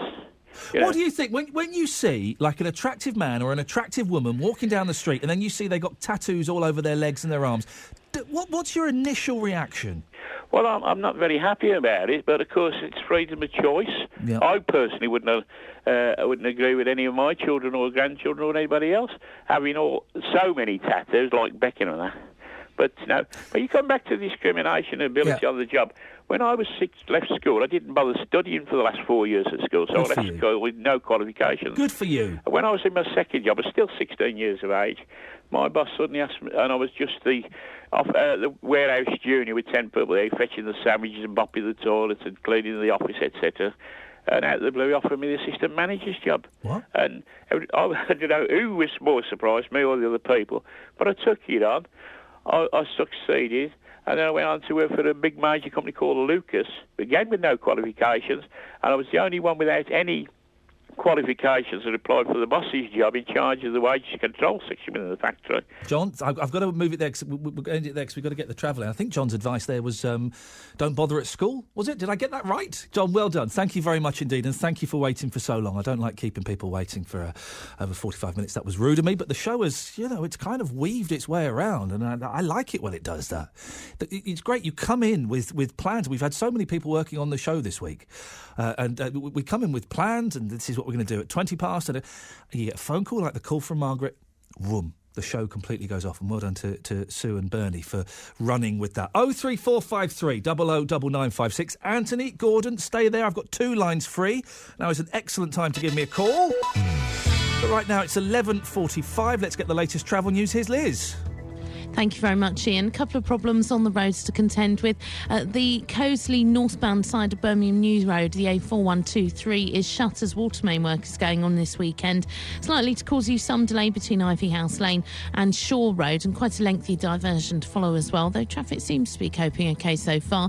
In Cannock, the A4601 Wolverhampton Road remains partially blocked because of a 2-vehicle accident. Recovery work continues at Longford Island, the junction with the A5, but it is looking a little bit busy by the retail park. The M6 going north, we're getting reports of an accident towards junction 3. That's the A444 exit. Police on the way to the scene. It's heavy going into Birmingham on Hagley Road towards Five Ways Island. Slow through Kings Heath and the A435 and around Spitfire Island. Of course, in the city centre this afternoon, there is a protest march going on. They've been gathering at Victoria Square over the last hour, and they're starting to march around the city centre from about 1 o'clock this afternoon. Expect delays around junction 6 of the M42 and the A45. Caravan and camping show is going on at the NEC. Your match day travel sees Blues fans off to Blackpool this afternoon. Up the M6 is looking a little bit congested. There was an accident up around junction 17. It seems to have been cleared out of the way, but certainly still a bit busy through there. And as you head down towards London, you'll find that there's a match there. Wolves fans heading there. A couple of hours' journey. That's all looking clear down the M40. If you can update us, 08453 002288. More blues. More interviews. More exclusives. Have you got a burning question you've always wanted to ask Birmingham City boss Lee Clark? Still enjoying it. I'm really proud to be the manager. I'm in a really special club. BBC WM is hosting a Birmingham City Football Forum on Wednesday the 26th of February at the Land Rover Sports and Social in Solihull. To be in the audience, call 0121 742 5490 or click on the BBC WM Facebook page. Tickets cost £2 and all the money goes to the Help Harry, Help Others charity. The Blues Football Forum with Lee Clark, Wednesday, 26th of February with BBC WM 95.6. This is Ian Lee, BBC WM 95.6. Daz isn't in today. Jenny is in. Jenny Wilkes will be in. She's going to pop in a few minutes and tell me what's happening on her show. If you want to give me a call before 12 o'clock, now is an excellent time to do it, because we've got a couple of lines free. 03453 009956. What have we talked about that you might want to chip in with? Well, tattoos and drug addiction seems to be the problems at the moment that we're addressing. You can give us a call about anything you fancy. 03453 009956 is the telephone number. Gordon, Anthony, stay there, because Jenny has popped in. Now, Jenny, I'm never quite sure which microphone's on. You point to it. I don't know. Try that one. The red one. Try the green one. Hang on a minute. Hold on. I'm just going to go like that because it makes a funny noise. How's that? Aren't we both like so professional? Aren't we both so professional? Now, Jenny, listen, Daz isn't in today. What on earth is going on with the slacker? Oh, he's on his holidays. Oh, for goodness sakes. Holidays are for the week. It's half term. Come on. Have you got any tats? You must be joking. You can never tell these days. You look like a very sensible woman. But I am a sensible person. But you never know. There could be like a tiger on your shoulder or a Celtic band across this your... This is true. But there's nothing. I could have a wolf's head, couldn't I? Where? In some location. But I don't have. I just want to say that now. What an image. What's on your show for midday? Oh, it's early kick-off. So excited about doing early kick-off. We've got all the big games, the build-up to the big games, loads of football fun, big commentary this afternoon, Brentford Wolves. Ooh. Frank Cianrigo will be there. I'm a bit of a Wolves fan, you see. See, can I tell you a secret? Yeah. I don't know anything about football. Fair enough. I don't. So I'm trying I can to say anything. I'm trying to pull the excited faces. Okay. But it's meaningless. You're speaking a foreign language. Fair to me. enough. Okay. What I want you to know is we've got 2 big 6-pointers today. Oh. All right. I don't know what that means. 2 big 6-pointers. Doesn't matter how big your 6-pointer is, you can only get 3 points from it, okay? Are you following this? You're speaking Chinese to me. I'm going to be doing football cliches because 6-pointer is a football cliche. Okay. So Brentford Wolves is a 6-pointer and Albion Fulham is a 6-pointer because it's at the other end of the table. Yes. Oh, Albion, they need a win for Pepe Mel. Fulham, though, they have a new manager, so who knows what might be going on there. Wow. Well, it's a right to do. So that's on DAB in the Black Country. Then Blues are away, so that's good for Blues fans because they do better away. DAB in Birmingham, that one, Mike Taylor will be our man there. And in League One, Walsall host Crawley Town. We'll be hoping for some results there. Steve Herman is our man there. He is my top pie taster.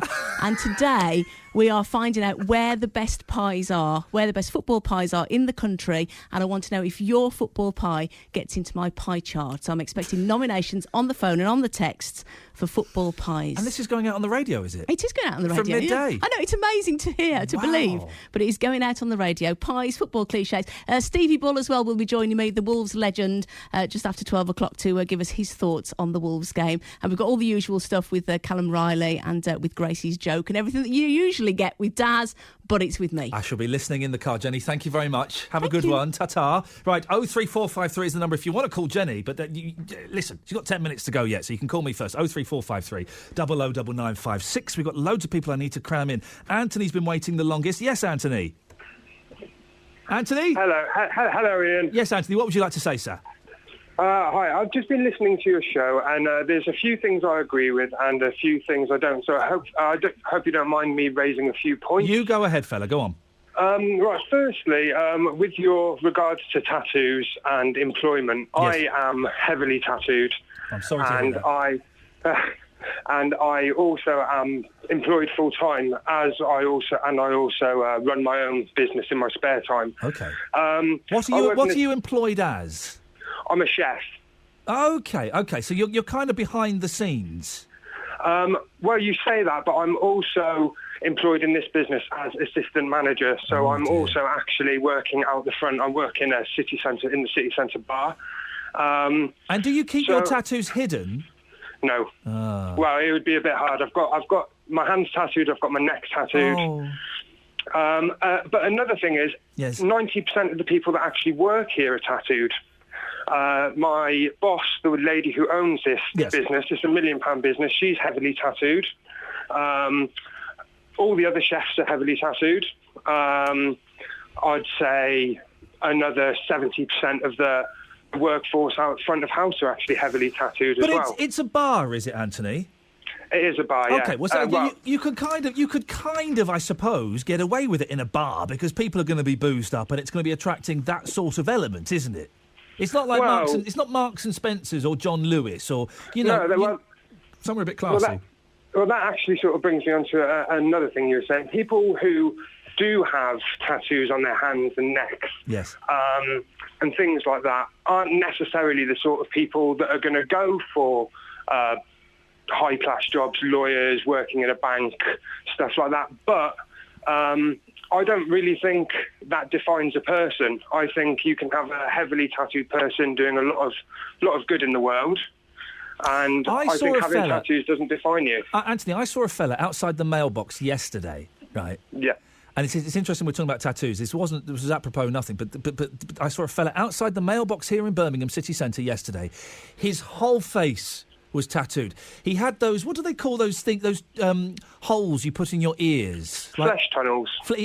Flesh tunnel. Wasn't that a band in the 70s? He had massive flesh tunnels in his ears. He had piercings all through his nose. And I just thought, I mean, for goodness sakes, fella, there must be something wrong with him to get that done, mustn't there? Well, you don't know if there's something wrong with him. Did you take the time to stop and chat to him and ask him why he got it done, or if there's a reason? I was terrified of him. Well, that's quite an old-fashioned view, in my opinion.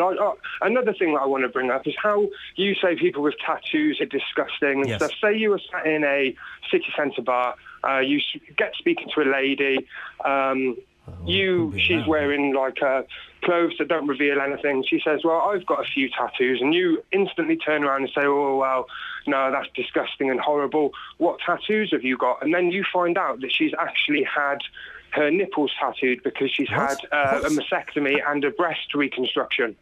Right. So a lot of women hang on a minute. First of all, Bernie, can we say nipples on BBC WM just before midday? We're getting hesitant. So what, she's had fake nipples tattooed on because she's had a mastectomy? Yes.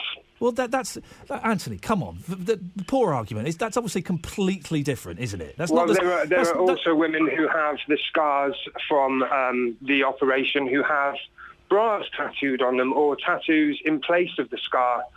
Anthony, that's obviously completely different from having a spider web tattooed on your backside, isn't it? But would you initially judge that person just because she said she had tattoos, regardless of whether you knew where they were or what they were for? Well, I would find out more about it before making my judgment. And if she'd had a fake nipple tattooed because she lost a nipple during a mastectomy, then of course I wouldn't think any less of her. So not all tattoos are disgusting. Oh, Anthony, but poor argument. Come on, buck up. We can do better than that. Gordon's in Bromsgrove. Morning, Gordon. Morning, Ian. How you doing? Yeah, I'm good, thank you, Gordon. What have you got? I've got a sleeve, Ian. But I'm a bit of a tattoo snob, really. For those who don't know, Gordon, there will be some people listening. A sleeve is where you have a tattoo that covers your whole arm, from your wrist right up to your shoulder, isn't it? It looks like a sleeve. Yeah, mine's very intricate, and it cost me over £1,300. Now, I understand what you're saying about tattoos. I don't like tattoos on the hands, the face, the neck. I mean, it's up to people, they can have it where they want. I'm a self-employed floor layer, and I have lads work for me, and it doesn't bother me if they've got tattoos. And I mean, I've got friends who are accountants who have tattoos, so that doesn't really, it doesn't really bother me, that, Ian. I think I'm 50-50 with you. Years ago, you'd think I could understand what you were saying, but tattoos are that common now. Yeah. And you touched on David Beckham. Now, that chap that was on earlier, who was giving you the scenarios. Yes. Now, I'll give you a scenario, Go Ian, on. right? Go on. Say for you and your wife started a lingerie business. Okay, right? we're quantum... Yes, okay. So me and my wife have started a lingerie business, yes. Okay. Yeah, right. So money's no object. Yep. And you have David Beckham and Cheryl Cole turn up to be your models, or you have two people who aren't tattooed to be your models. Who would you choose? Well, again, the argument is moot. We'd have David Beckham and Cheryl Cole, even though I would find but they're covered in tattoos, Ian, so your argument's kind of ruined. No, it isn't. It's because they're huge international celebrities. Saying it's okay to have a tattoo as long as you're a star. No, not at Their all. bodies are still the same Gordon. Why are we ending this show with two such bad arguments? Gordon, if David Beckham and Cheryl Cole came in and two other celebrities who were equally as beautiful who didn't have tattoos, I would go for the more of equal calibre and status. I would go for the two that didn't have tattoos. Yeah, but no, but. Yeah, but no, but yeah. Anybody? No, you're saying Ian, earlier. Anybody who's got tattoos, you would not employ. So even if it's David Beckham and Cheryl Cole, you're saying, well, I don't care, you've got tattoos now. No, if you're going to compare it with the previous the situation I put forward, I said if there was a person who had tattoos and a person who didn't, I would go for the person who didn't. If two celebrities came in of equal international status as David Beckham, and one had a tattoo, David Beckham, the other didn't, I'd go for the star that didn't have the tattoo. Yeah, but Gordon, you're not comparing like with like. Ian, but you're saying you don't like tattoos. I don't like tattoos. Ian, you crack me up, you. I do love your show. Gordon, I'm glad you love my show, and I love you calling in, even if you talk complete and utter guff. You're not comparing like with like. And I've got to say, what Cheryl Cole has done to her bum, that she should go to prison for that. She has desecrated a national treasure, hasn't she? And David Beckham, what he's done to his body, it's just awful. It's just awful. And I say this, my dad had tattoos. My sister, who I think may have been listening to part of this show, I've just realised, has got a little tattoo. And my half-brother, Dan, runs a tattoo parlour in Glasgow, for goodness sake. So I know I'm going to get a right royal rollicking when I get home later on. Thank you so much. I love a show. By the way, thank you, Sue, and thank you, Bernie, for stepping in at the last minute. We had some problems with people not being able to get here in time, and thank you for stepping in, and also thank you for going with the flow. I like it when we do that. It's one of those shows. We started off with one agenda, and thanks to your calls and what happened, we ended up with a completely different agenda, and it's wonderful because of it. If you want to get in touch with me during the week, if you've got any ideas for things that we should be talking about on this show, do send me an email. iain.lee@bbc.co.uk. iain.lee@bbc.co.uk. Right, I'll be back next Saturday at 9 o'clock. I will shut up now. I didn't last week. I'm shutting up. And I'll let Jenny take over. Ta-ta.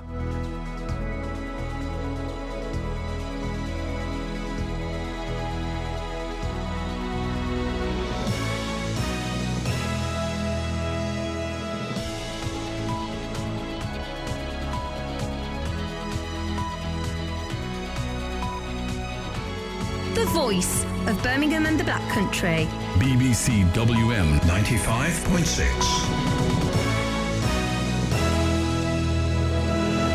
Thank you, Ian. Good afternoon. It's 12 o'clock on BBC WM 95.6. Jenny Wilkes standing in for Daz Hale on early kick-off. First of all, here's the news with Olivia Morley. Good afternoon. A Smethwick man's been jailed for beating his pet